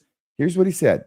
The Lord's commandments are of two types, permanent like the doctrine of Christ, and temporary. And we know the temporary ones because those are the ones we change. Temporary commandments are those necessary for the needs of the Lord's church or the faithful in temporary circumstances, but to be set aside when the need is past. Though only temporary, when still in force, these commandments were given to be obeyed. So any commandment that's out there, it could be a temporary commandment. It could be a permanent commandment. You don't know by looking at it because they look the same. And the prophets are saying that they're both commandments, but one of them may be reversed later on. Both of them may be reversed later on. You don't know until it gets reversed later on which one is temporary and which one is not, or at least not temporary yet. So this is the game he's playing. This means that there are no more rules anymore, if there were ever any rules. But there are no rules. If you can just say, you can stop a commandment and say, this doesn't apply anymore, and say, oh, well, that's because that was one of those temporary commandments. I'm surprised you didn't know that. Oh my gosh, number 17. Walking pornography and the boogie woogie flu. Do you remember this one? This old hit from President Oaks? This was from 2005. That's 20 years ago. Dallin H. Oaks, LDS Apostle, General Conference, April. Here's what he said. Young women, please understand that if you dress immodestly, you are magnifying this problem by becoming pornography to some of the men who see you. And here's a picture of Elder Oaks at a soiree shortly after he gave this particular talk. I think that's all we have. No, wait, there's another one. Oh my gosh, number 18. Church policy is just as binding as revelation. This was a remarkable thing that President Oaks said, and it's important to keep in mind.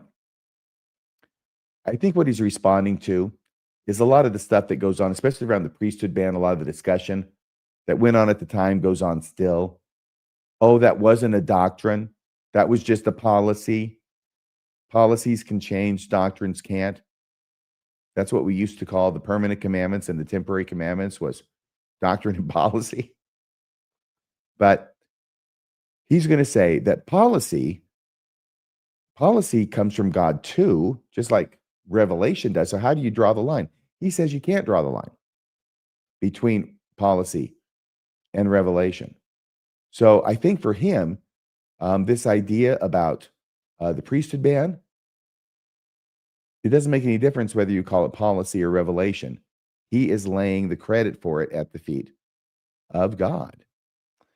He said, I don't know that it's possible to distinguish between policy and doctrine in a church that believes in continuing revelation and sustains its leader as a prophet.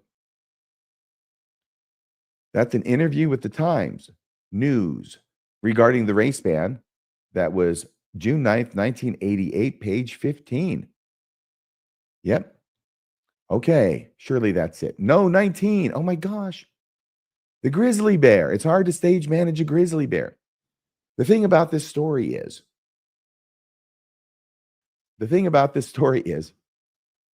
that the expression about the stage managing a grizzly bear, and we all know it's Elder Packer, right? But unfortunately, a lot of times we forget what the story's about. And the story is one of those wonderful times when President Oaks got caught completely off first base in a fabrication that he had told. And it has to do with Apostle Boyd K. Packer accused of directing the purge. Now, this is what happened here, okay? This was written up in Sunstone. It was December. It was 1993. Here's a great cartoon about it. It looks like President Hinckley speaking in general conference. Looks like President Monson down there to the side, sitting. And over here, you've got Elder Oaks. You can tell by not even one hair on that head, who has a chain that's attached to the neck of this massive grizzly bear in a suit and tie, who looks very fierce. And what Elder Hinckley, President Hinckley, is saying, we will now hear from Elder Boyd K. Packer, who will bear witness. Bear witness. Got it. Okay. That's a great one. And this was Steve Benson. All right. Steve Benson is the one who outed President Oaks on this. And it was published in Sunstone, as I said, December 1993. I've got everything here. And, you know, I want to make this a one-stop shop place. Oh, shoot. There are actually 20. I said 10 at the beginning just to lead you on. There's actually 20. There's an embarrassment of riches when it comes to finding problematic things that President Oaks has said. Can you imagine? 20. My gosh. So here's what I want to do. I want to read this. This is by Steve Benson, okay? Mormons are admonished to be honest. Actually, I'm just going to tell you the story, okay? That's much more fun. Let me put this up here so you can take a picture or a screen grab later. And do that as well. This is that entire story, which I broke into pieces. Spent a lot of time breaking it into pieces and then moving each paragraph around so I'd have the entire story that was big enough that I could read it. And there it goes to the end, okay? You know, he just passed away, Steve Benson. I'm gonna read this thing and I'm gonna do it in honor of him. Because if it weren't for him, Elder Oaks wouldn't have been caught off base. Here's what Steve Benson wrote. Mormons are admonished to be honest. Unfortunately, Apostle Dallin H. Oaks has been less than candid concerning Elder Boyd K. Packer's involvement in the excommunication of Paul Toscano, because Boyd K. Packer was talking to Toscano's stake president about the discipline, which he's not supposed to do. It's against the rules. And yet, he did it. And Elder Oaks knew it, and Elder Oaks then prevaricated publicly in the newspaper about knowing that Elder Packer had done this. Okay, that's the basic story there. So everything else will fall into place now. On September 9th, this is all 1993, September 6th stuff, remember? On September 9th, Mary Ann and I, hey, Bill, how you doing? Okay. On Mary Ann and I met with Elder Oaks and Elder Neeley Maxwell. In a 10 September letter, September 10th, I promised that I would not speak on the record about our conversation because they're required. Look at it's so much secrecy. You know, you got to like sign this NDA in order to talk with us. Okay. Contrary to Elder Oaks' insinuation, I have kept that pledge. On September 24th, I met with Elder Oaks and Maxwell and confidentially discussed the Toscano excommunication. So he gets to go there because his granddad is the president of the church, right? Ezra Taft Benson. That's why he has it in, and he gets to talk with a couple of apostles like Oaks and Maxwell. Confidentially discuss the Toscano excommunication. Confidentiality agreements are valid. See, they had to sign a confidentiality agreement. This is the church that's being as transparent as they know how to be, because it's what Jesus would do, right, Elder Ballard? Excuse me. Confidentiality agreements are valid only when the parties involved remain truthful, both publicly and privately. You see, he's saying Elder Oaks didn't do that. Elder Oaks broke that ground rule when he publicly dissembled, which is a $5 word for lied. He dissembled. He dissembled Elder Packer's role in the Toscano affair, thereby releasing me from any obligations of silence and the cover-up. This is a big pointing fingers back and forth. Says, well, Elder Oaks is saying to him, you said you wouldn't talk about it. And then, which Elder Oaks is trying to use as carte blanche for him to say things that aren't true in public. As if then, Steve Benson's the bad guy for pointing it out publicly, right? And then Steve Benson is saying, no, you lied publicly, and so I'm not bound by that anymore. So that became a side argument. But here's the facts, right? On October 1st, Elder Oaks gave a carefully worded, tape-recorded interview to the Arizona Republic where he was asked if Elder Packer was involved in any way in the disciplining of Paul Toscano. The answer would be yes, because he knew that he had been talking to the stake president, Elder Packer had, and Elder Oaks knew that. Elder Oaks now admits one of his answers to the reporter was untrue and indefensible, but blames it on inadvertence or forgetfulness. Yeah, right. This is not years later, by the way. Okay? This is December of 1993. The Sunstone that's publishing this article, right? This happened in September of 1993. And this is what Elder Oaks is blaming on inadvertence or forgetfulness. He has trouble remembering things that happened a couple months ago. He insists that other questionable statements he made required no correction because he could justify them by that list of 10. Elder Oaks' position is simply not persuasive. Several of his on-the-record answers are quoted below, and when paired with contrary facts he offered in our 24 September meeting, during which I took notes, they point to a deliberate pattern of deception.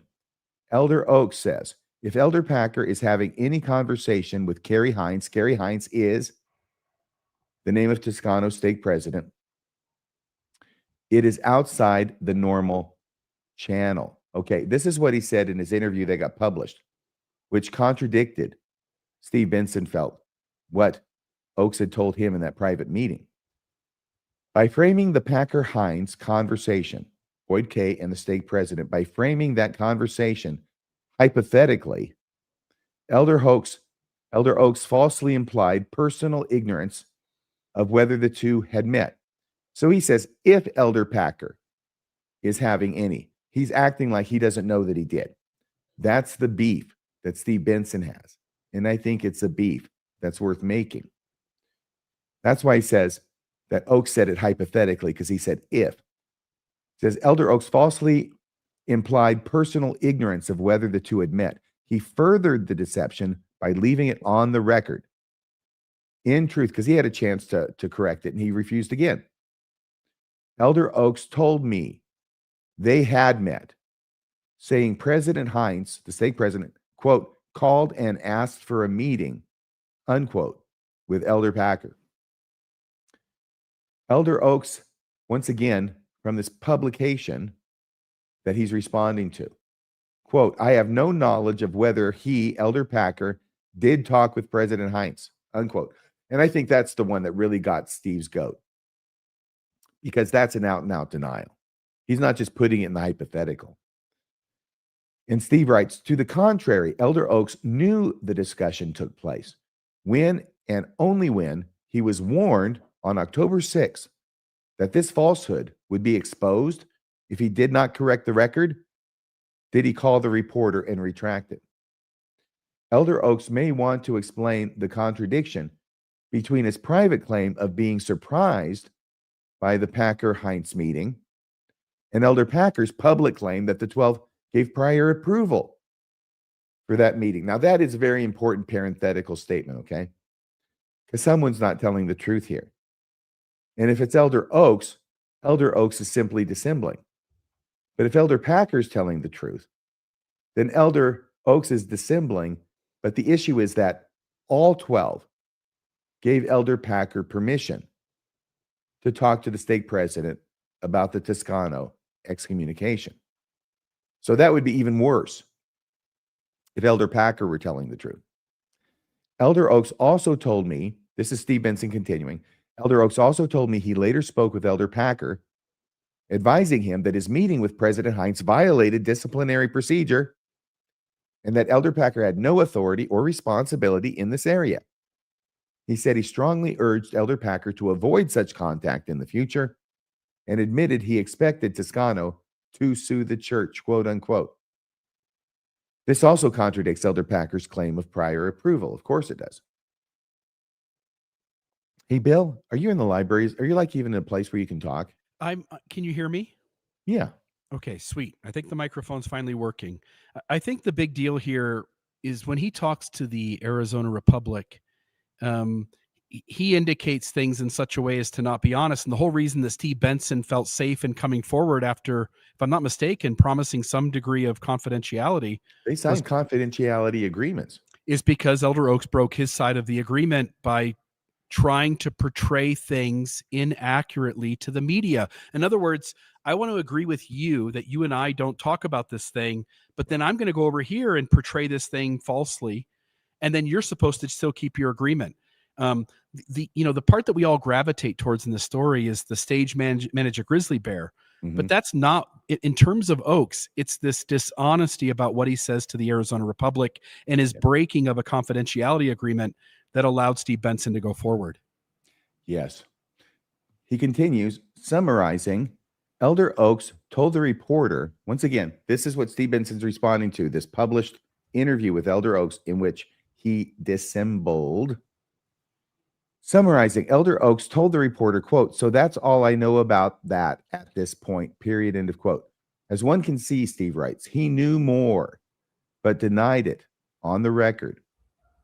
Upon hearing the Oaks interview, I was dismayed by his deceptions and the fact that he had not come forward on his own to correct them.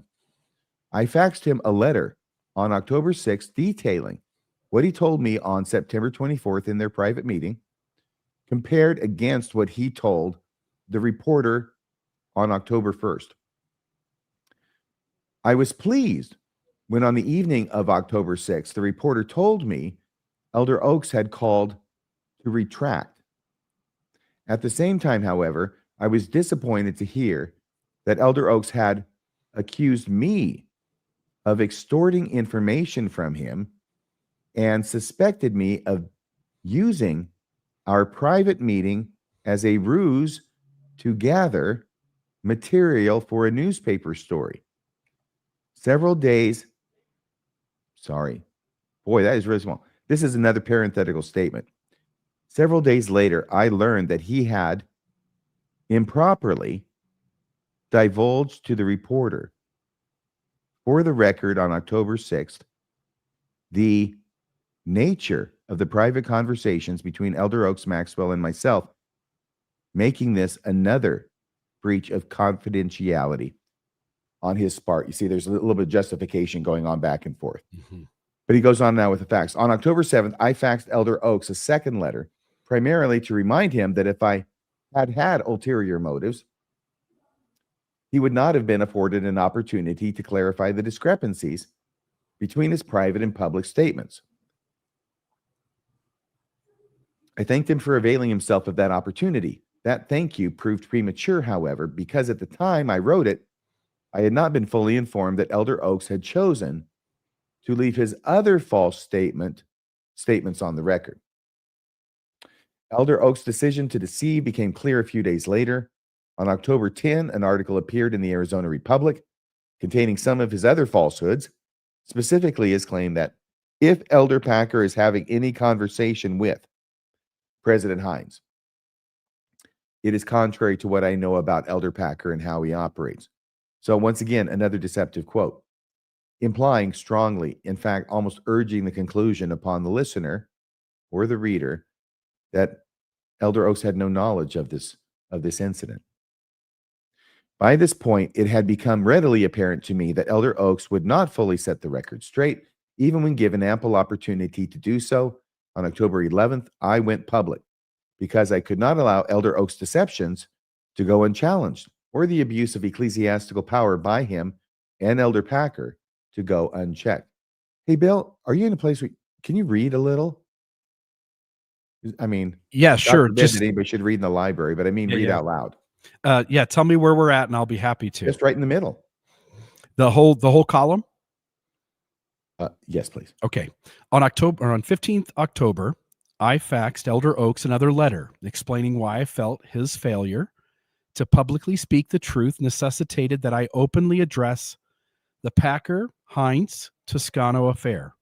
Otherwise, I told him my silence would have served only to perpetuate falsehood and false faith. While Elder Oaks portrays himself as an innocent victim in this regrettable affair, he has, number one, admitted privately that the facts concerning the Packer Heinz Toscano case, and number two, falsified publicly about those facts. Number three, retracted one of his untrue statements under the threat of exposure. And number four, refused to disclaim other statements of his that are demonstrably untrue. I love him already with the use of the word demonstrably. Yeah. Do you want me to continue? I was going to go ahead and finish it off. Okay, please. Thank you, though. This dispute has been an unnecessarily painful one. It could have been avoided if Elder Oaks had originally offered a no comment when asked what he knew, or better yet, told the truth.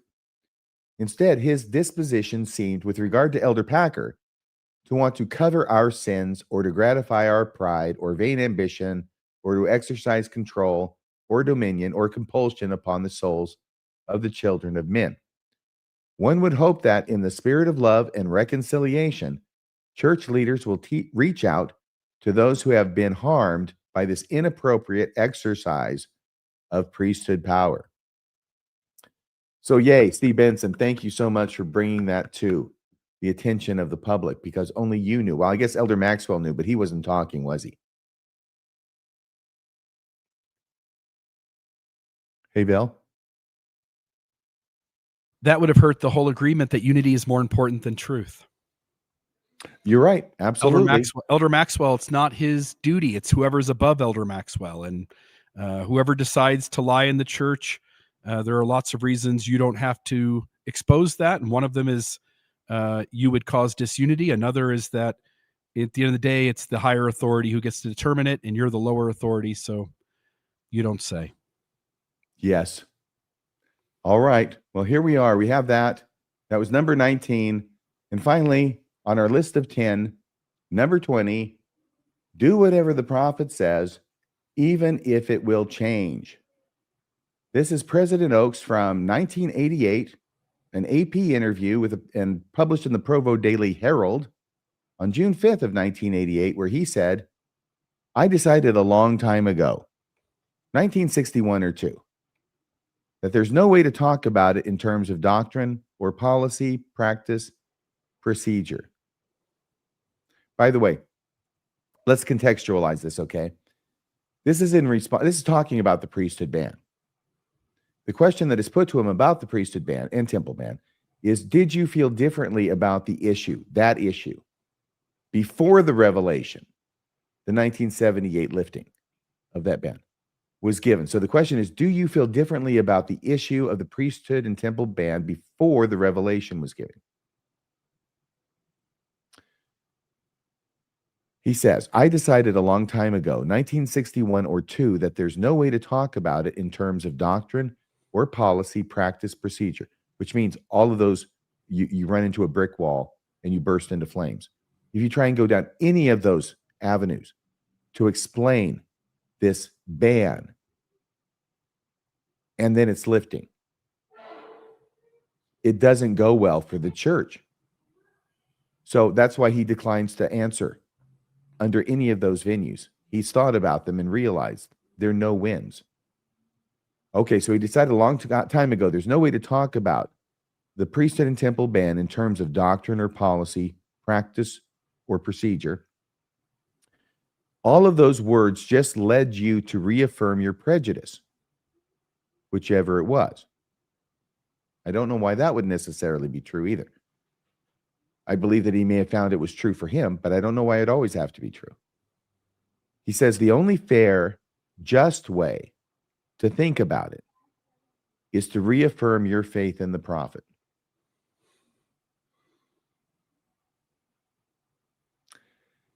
Yep, that's fair and that's just. And this is from a guy who sat on the Utah Supreme Court. The only fair, just way to think about the issue of the temple and priesthood ban is to reaffirm your faith in the prophet. And he says you don't do it now, so you don't do it now. And if he says tomorrow that you can do it, then you do it. Period. End of quote. That's number 20. What do you think of number 20, Bill? In other words, it doesn't really matter how problematic the issue is or how much the shift to doing something that you used to not do indicates that you never had God's approval to do it, not do it in the first place. All you have to do is follow the prophet. Just be loyal to the church, and that's the most fair, just way to operate. It really is. You know, this has been absolutely amazing, Bill. I want to just go over this again. It's been 2 hours. I don't think we're going to have any callers tonight, are we, Bill? I don't know. Because I don't know how. Well, I did put the link. I can certainly add them to the show. Okay, well, all right. If you could do it, great. I was just worried that you couldn't from there. Yeah, we can. So let me go through this again. And I mean quickly, okay? Because that's why I made these title slides. It's one of the reasons, okay? For Elder Oaks, presenting him to the world. Here comes the new king. Excuse me. It's the interregnum. I'm sorry. The new president of the LDS church. I wonder if they still get crowned king in secret. Maybe that's something that hasn't slipped out yet. Number 1, Gay Marriage Opposition Memo, 1984. Number 2, How to Treat Children Who Are Gay. Number 3, Denying Shock Conversion Therapy at BYU under By the his way, administration. Yes. By the way, this is actually number 3 is actually 3 separate items. Number 1, he's the president of BYU when shock therapy to cure gay people that doesn't work is performed. Number 2 is that he gives a false answer when being interviewed and asked directly about it. And number 3 is that when he is shown to be lying about it or falsified information is being shared and he has a chance to correct the record, he wants to avoid that at all cost. There's actually 3 of them within that one. Very good point. So it's actually more than 20. One of them has 10 in it. Wow. So let me go to the next one, which is number 4. The LDS Church does not apologize. Thank you very much. Number 5. No criticism of church leaders allowed. Number 6. No loyal opposition in this church and no answers for church history, even on basic issues, he said. Number 7. Research is not the answer. If you're having trouble with church history or church issues, don't look into it. Wouldn't be prudent. Number 8, no heavenly visitations. Yes, we have no visitations. They've got nothing. Not he, not any of the first presidency, not any of the other members of the Quorum of the 12. All it's like, their testimony is dust falling softly on a windowsill. Number 9, no place for LGBTQ in the LDS church. We could have found like 15 of these under this category. Number 10, gospel teachings about lying. Remember, he wrote the whole article after giving the whole speech, from which were winnowed these 10 tenets as to all these different ways you can justify not telling the truth. Thank you, Apostle Oaks. Number 11, LDS Church has no duty to tell both sides of the story. Remember that from 1984? Number 12, Elder Oaks calls for more excommunications. Number 13, those are the questions we'll avoid. That was the whole thing, remember? Yeah, just trust us. Number 14, some truth-telling should be constrained. Number 15, apostles have a duty to hide negative information from you. Number 16, God's commandments may be contradicted in the future. You don't know until it happens. Number 17, don't be walking pornography. Be like Elder Oaks. Number 18, church policy is just as binding as revelation. Number 19, it's hard to stage manage a grizzly bear. Elder Oaks getting caught off first base in the not being so honest as he ought to be category. And finally, number 20, do whatever the prophet says, even if it will change tomorrow. And that was it. Wow. It looks like we have Colby. Colby wants to join us. Or Hey, guys. Kalabi. Hey guys, how are you? How you doing, Kalabi? I'm doing great. I really What'd you think of liked the this show? episode. I thought it was great. I thought it was great how you walked through all of the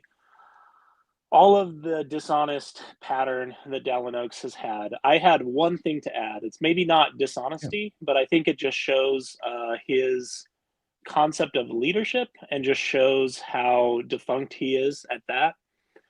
In Oaks's B1 talk, at the B1 celebration, he talks about how he prayed about the reasons given for the priesthood and temple ban and how he could feel the confirmation of the truth of none of them. And he said, and I'll read it exactly so that people get the quote, "I determined to be loyal to our prophetic leaders and to pray as promised from the beginning of these restrictions that the day would come when all would enjoy the blessings of the priesthood and the temple." And I think it's very interesting what happened on the Sunday afternoon session of conference, where Oaks, I think it was afternoon, wasn't it, RFM? Where he specifically Yes. noted, He was the last speaker. yeah, he specifically noted that they would not be announcing new temples, and he specifically noted that that conclusion was reached after President Nelson had died the week before. And that's very interesting when you read that. Like, Oaks is the type of person that doesn't say anything on accident. Every single word that he said in that talk, when he's introducing what he's going to say, why he's saying it, and when it was approved, is a very conscious choice by this man. No one else would come up with 10 reasons that lying isn't lying like he has. And I think it's very interesting to note that he believes that his role is to follow someone who he is convinced is wrong. That's what he was saying in the B1 celebration. When he's saying, I could feel confirmation of the truth of none of the reasons, he's saying they were wrong. And he prioritizes being a follower instead of being an actual leader. And you can see what happens with that in real time when he takes over and basically says, we're not going to announce any temples at this conference. And I would bet you that they're not going to announce any for some foreseeable future based on the crazy amount that Nelson announced. And I'm just highlighting that for people to say, this is just a guy, not someone who's receiving revelation from God. Like, it's so obvious when you look at his track record of dishonesty and the way that he really doesn't hold, I would say, any principle unless you believe there's a principle in just being a loyal follower, this celestial Nuremberg defense, if you will. Conformity. I just wanted to add that. Guiding star.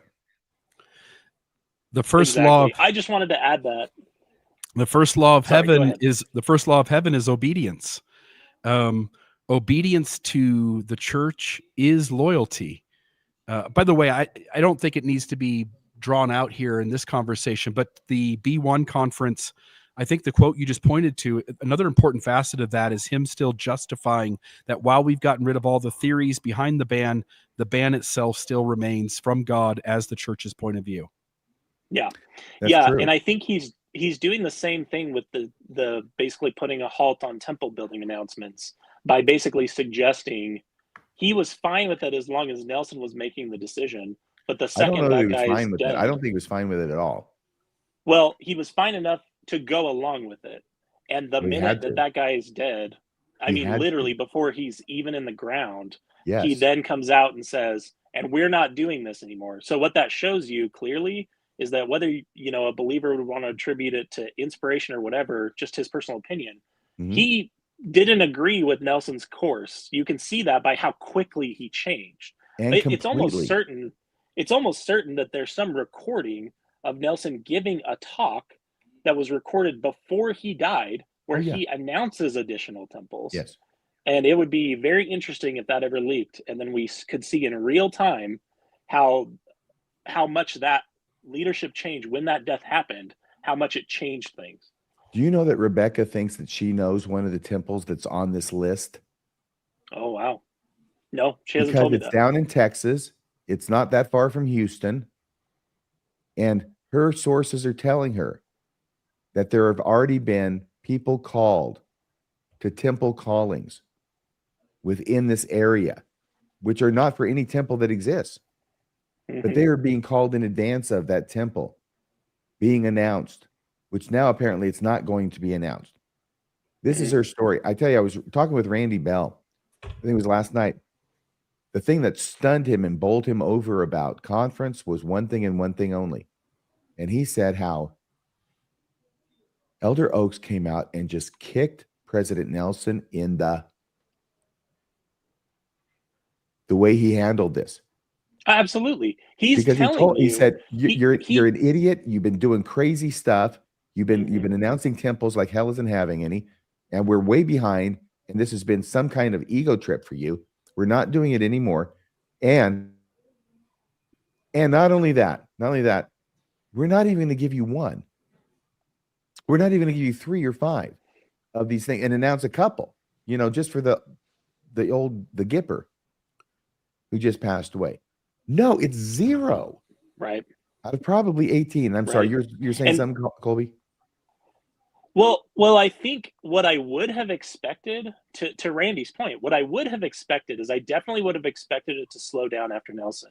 But I would have expected them to move forward with all the announcements that Nelson was going to do at this conference, and then slowly slow it down, maybe not say anything. We would have to piece it together and tell people about it, right? Those of us on our side of things. But for him to come out and specifically say, we're stopping this at this conference, and saying, and I needed the approval of the quorum, the rest of the brethren and the quorum of the 12. Like, this is a guy, as you guys have just illustrated all night, this is a guy who doesn't say any word he says on accident. Every single word that he's saying is very important in the overall message that he's trying to craft. And the fact that he specifically called out that decision was reached after President Nelson dies means that he wants people to understand that he wasn't responsible for the lunacy of how many temples and the volume of temples that Nelson was announcing, and that he didn't agree with it. He needs people to know that because of his own pride. Yeah, it's bigger than that.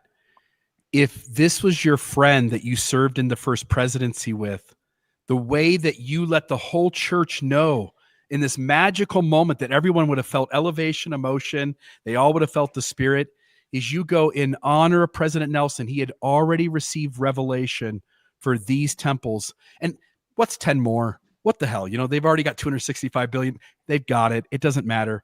President Nelson was going to announce these, and in honor of him, we are going to announce these because these were revelations from God. The following are the newest temples to be added to the church, and go through the list, and everybody would have been like, ooh, that feels so good. Yeah.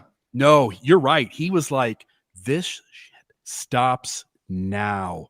We are done. This was ridiculous to have gone this far, and now that I'm in charge, we end it today. Yeah, a couple of comments. He was so opposed to this while this was going on. You don't go from 60 to 0 like that unless you were so opposed to it. And yet here we have once again this idea about unity. Okay, it's okay to not tell the truth in the interest of the principle of unity. Even if you got Captain Bly up there as President Nelson going crazy with his temple building, and they can't do anything about it because they can't mutiny. And so what do? They just grit their teeth and go along with it. And as soon as he passes away, boom, we're done with it.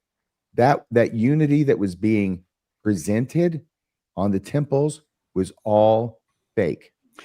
And the talk that was given by that 70 a couple conferences ago about vintage comic books and classic cars, Elder Oaks showed you in real time that the moment the current guy dies, the next guy can throw out whatever that guy had said or done.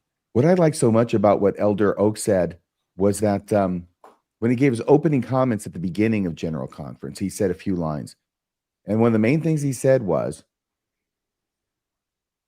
that we've all written our talks well in advance before President Nelson passed away last week.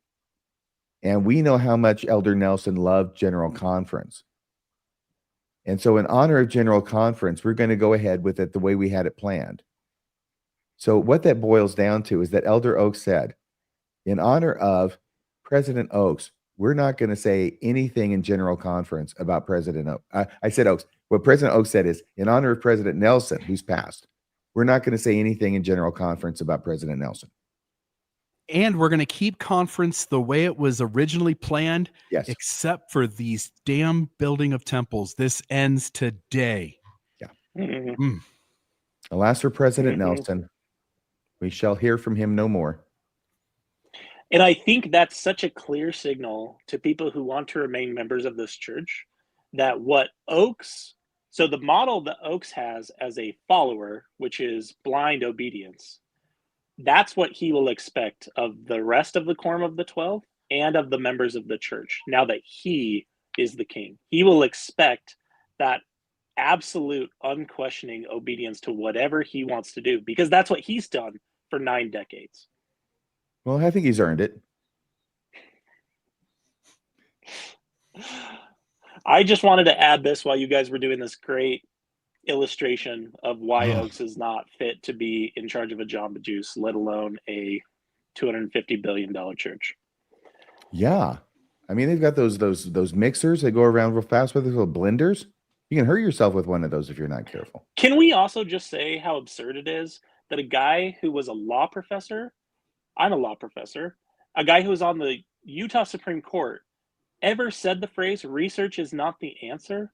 I can just never imagine having said that phrase about difficult questions. That's so revealing that that's the way his mind thinks.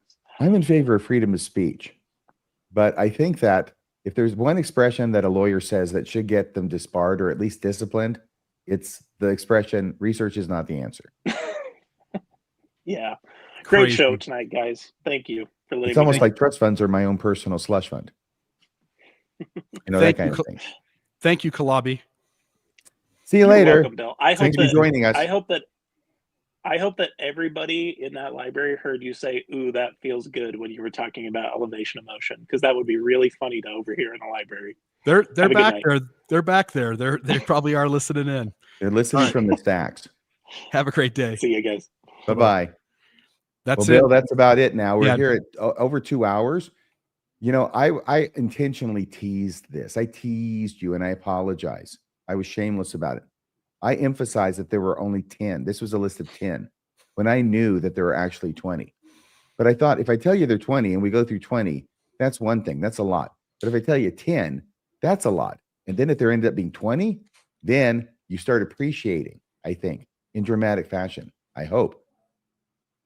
So many things this guy has said.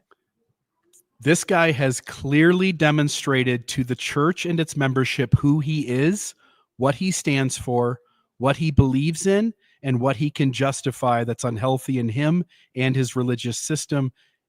Yeah. Can I take that one step further? Okay, Elder Oaks, what you have demonstrated is that you are supremely unqualified for the job of being the president of the Church of Jesus Christ of Latter-day Saints. And I'm going to encourage you that you not take that position. You give it to somebody else. You retire yourself early, okay? You really should. I know you're not going to do that. So the second thing I'm going to ask is for anybody out there who's going to be present when it comes time to sustain Dallin Oaks as president, which will be next April. He will have been president for 6 months by then before you can sustain him, contrary to the Doctrine and Covenants. But if you know about this information, and if you think that a man like this should not be the president of a church, much less the true church of Jesus Christ upon the face of the earth, then you might want to vote opposed. That's all I'm saying. Yeah. And you might want to share this around with other people, because we went through this. We've gone through a lot of effort to try and put together the greatest hits, the 20 greatest hits of Elder Oaks. Not a lot of people have hits like this. He's like the Bee Gees of Mormon leadership. He's got so many hits. Share it around. Let people know who this guy is. Because if they just listen to the church and the puff pieces by the media, they would have no idea. Any closing thoughts from you? Oh, holy crap. Someone else has joined us. I thought I was trying to close out the show. Kendall, what are you doing here? Yeah, I'm trying to find my favorite quote. Oh, I just found it. Okay, so I used to be the biggest fan of Elder Oaks. I can't tell you when. What was it about him that you liked? Well, in my mission, we called him the Hammer. He was just direct. He was a breath of fresh air as far as he would actually say things that were clear. His head kind of looks like a ball peen now. To a hammer, everything looks like a nail. Yeah. I don't get to use that ball peen joke that often. I was hoping for a better reaction. But I'll be totally honest with you. I named my son after Oaks. What did you name your son? Kendall. Hope he didn't commit seppuku. Talk entitled "Judge Not and Judging." Somehow you're we can barely hear you, and your camera went off. Maybe Okay, changing screens. I think maybe changing screens did something. Are the lights on in your house? Yes, they are. But let me see if I can plug in a different thing here. So you can't see me now? I can hear you, but we can't see you. Okay, I'll try and remember what you look like. Go ahead and talk. So what were you saying? Yeah. So this is from a talk, August 1999, and he says, this is Elder Oaks. We don't need to judge nearly so much as we think we do. We live in an age of snap judgments. We need the courage to say, I don't know. I'm waiting for further evidence.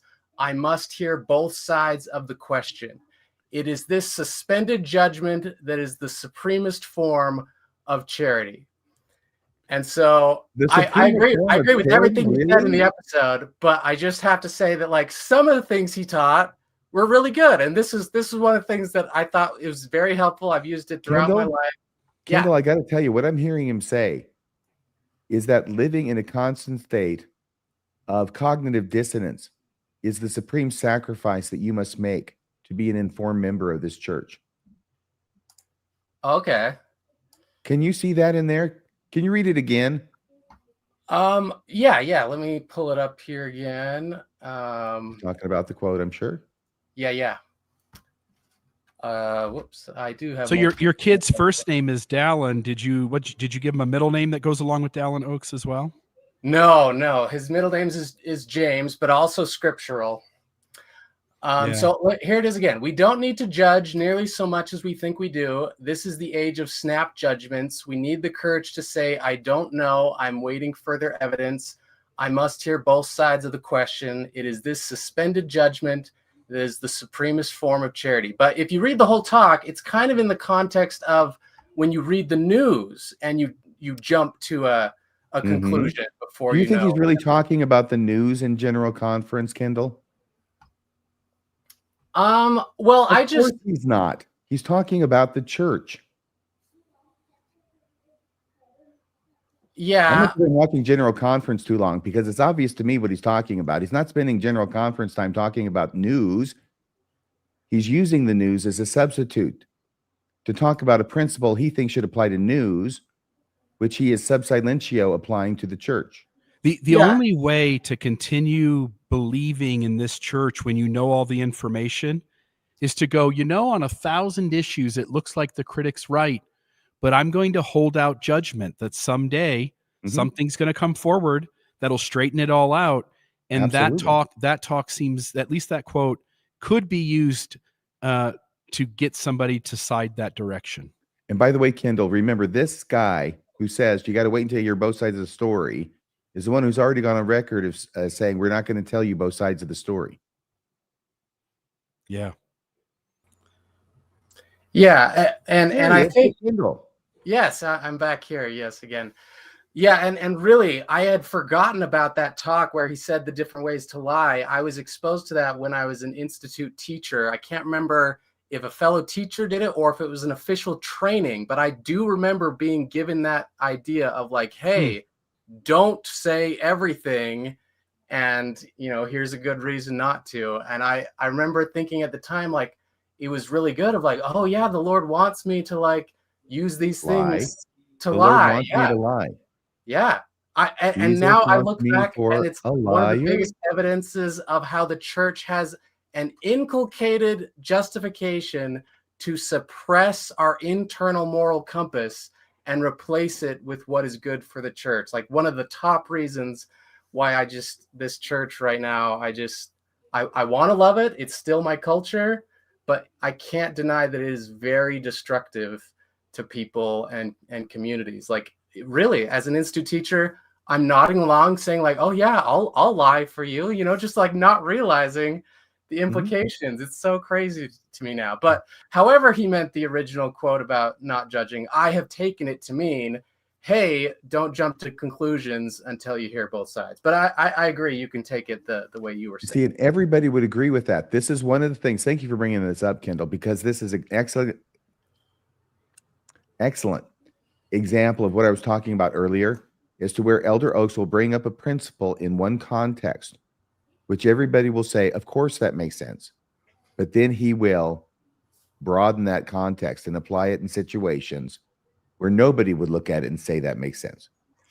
Yeah, and that actually reminds me, I'm glad you brought that up. This is a 21st thing. Where did Elder Oaks say explicitly, I would say different things in private versus if I knew I would be recorded? Do you guys remember that? Well, if he said that or something like it, it probably would have been associated with the Steve Benson incident. Oh, I remember it was when I was at BYU, I heard him say it, you know, just, you know, this was 12, 13 years ago. So the internet was. He said thing. What? He explicitly said that it was in a local congregation recording, but it did, you know, get an article or something. What did he say though? But he said something to the effect of, I'm here tonight, I'm going to tell you some things, but put away your recordings. I want this to be private. Right. And if it were public recorded, I would say different things than what I'm going to say tonight. Like literally saying, I, as a matter of habit, will say different things if I know I'm not being recorded. Like he literally said that. I don't know that. Yeah, I'll have to find it and maybe I'll send it to Colby, but I know this happened. Like he literally said, I would tell you different things in public than in private. Well, I did an AI search on the computer, which is not perfect, but it's what I have time for right now. It says, while no record of Dallin Oaks saying the exact phrase that you mentioned exists in publicly available archives, his actions in a 1993 incident may lead some to interpret his behavior this way, which is the Steve Benson one that we talked about. Okay. So I'm not sure. Maybe it didn't catch, or maybe it's not on the internet. Was this something that you were at personally? It was something where I was in, you know, a BYU ward, and a few people were talking about, oh yeah, this recent talk that he gave in a neighboring stake, and this is what he said. So maybe it didn't get picked up by the news, but. Well, yeah, and that is the whole point. If they are giving informal speeches, they don't want to be recorded, so it does not get perpetuated. Yeah, so maybe that's what happened. Well, thank you, Kendall. Yep, Have an awesome day, my friend. I love your guys' cast. Thanks so much. This compilation was fantastic. I enjoyed all of it. It was so great. Thanks again. Thank you very much, Kendall. I hope you'll join with me in singing, "We Thank Thee, O God, for a Prophet." Okay, everybody, we are done here. We're at 2.5 hours. Sometimes it takes a while to capture the full measure of a man's integrity. But we had a great time. Bill, I'm so glad that you could join us. You have been going the extra mile and to the extra carol in the library. Thank you for being here. I don't know if I could have done it for you. It sure wouldn't have been as clean or smooth or as interesting or fun. So thank you very much. I hope you'll all join us Friday for Mormonism After Dark, which will start at 8:00 p.m. Mountain Time. Meanwhile, before we go, please hit like. Please hit subscribe. I see there's 665 of you watching. Thank you so much for watching live.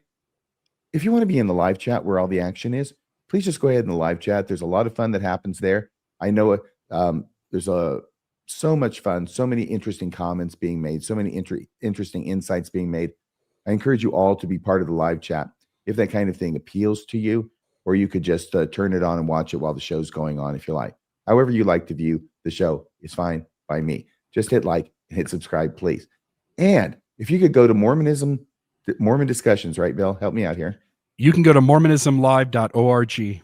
There is a Mormonism Live page. That's what I thought. You can go to mormonismlive.org, make a donation. If you made a donation, thank you so much. Thank you so much. We depend on donations. And if you haven't, please go there. Please consider going there, making a donation, hopefully a recurring monthly donation. $5 a month is all we ask. If you can do more, God bless you. If you can't, we understand. And hopefully you can share this. Definitely subscribe, share it with friends and family. It's a great show. If you're watching it, I'm sure you like it, and I know others will too. So once again, thanks for watching. And we will see you next Friday, 8:00 p.m. for Mormonism After Dark. Good night, everybody. And by the way, Bill, do you have the thing in front of you where you're gonna turn it on, or do I need to do that? I can do it. Okay. I thought I just asked since you're in the library. Okay. Once again, everybody, thanks again for watching. Good night.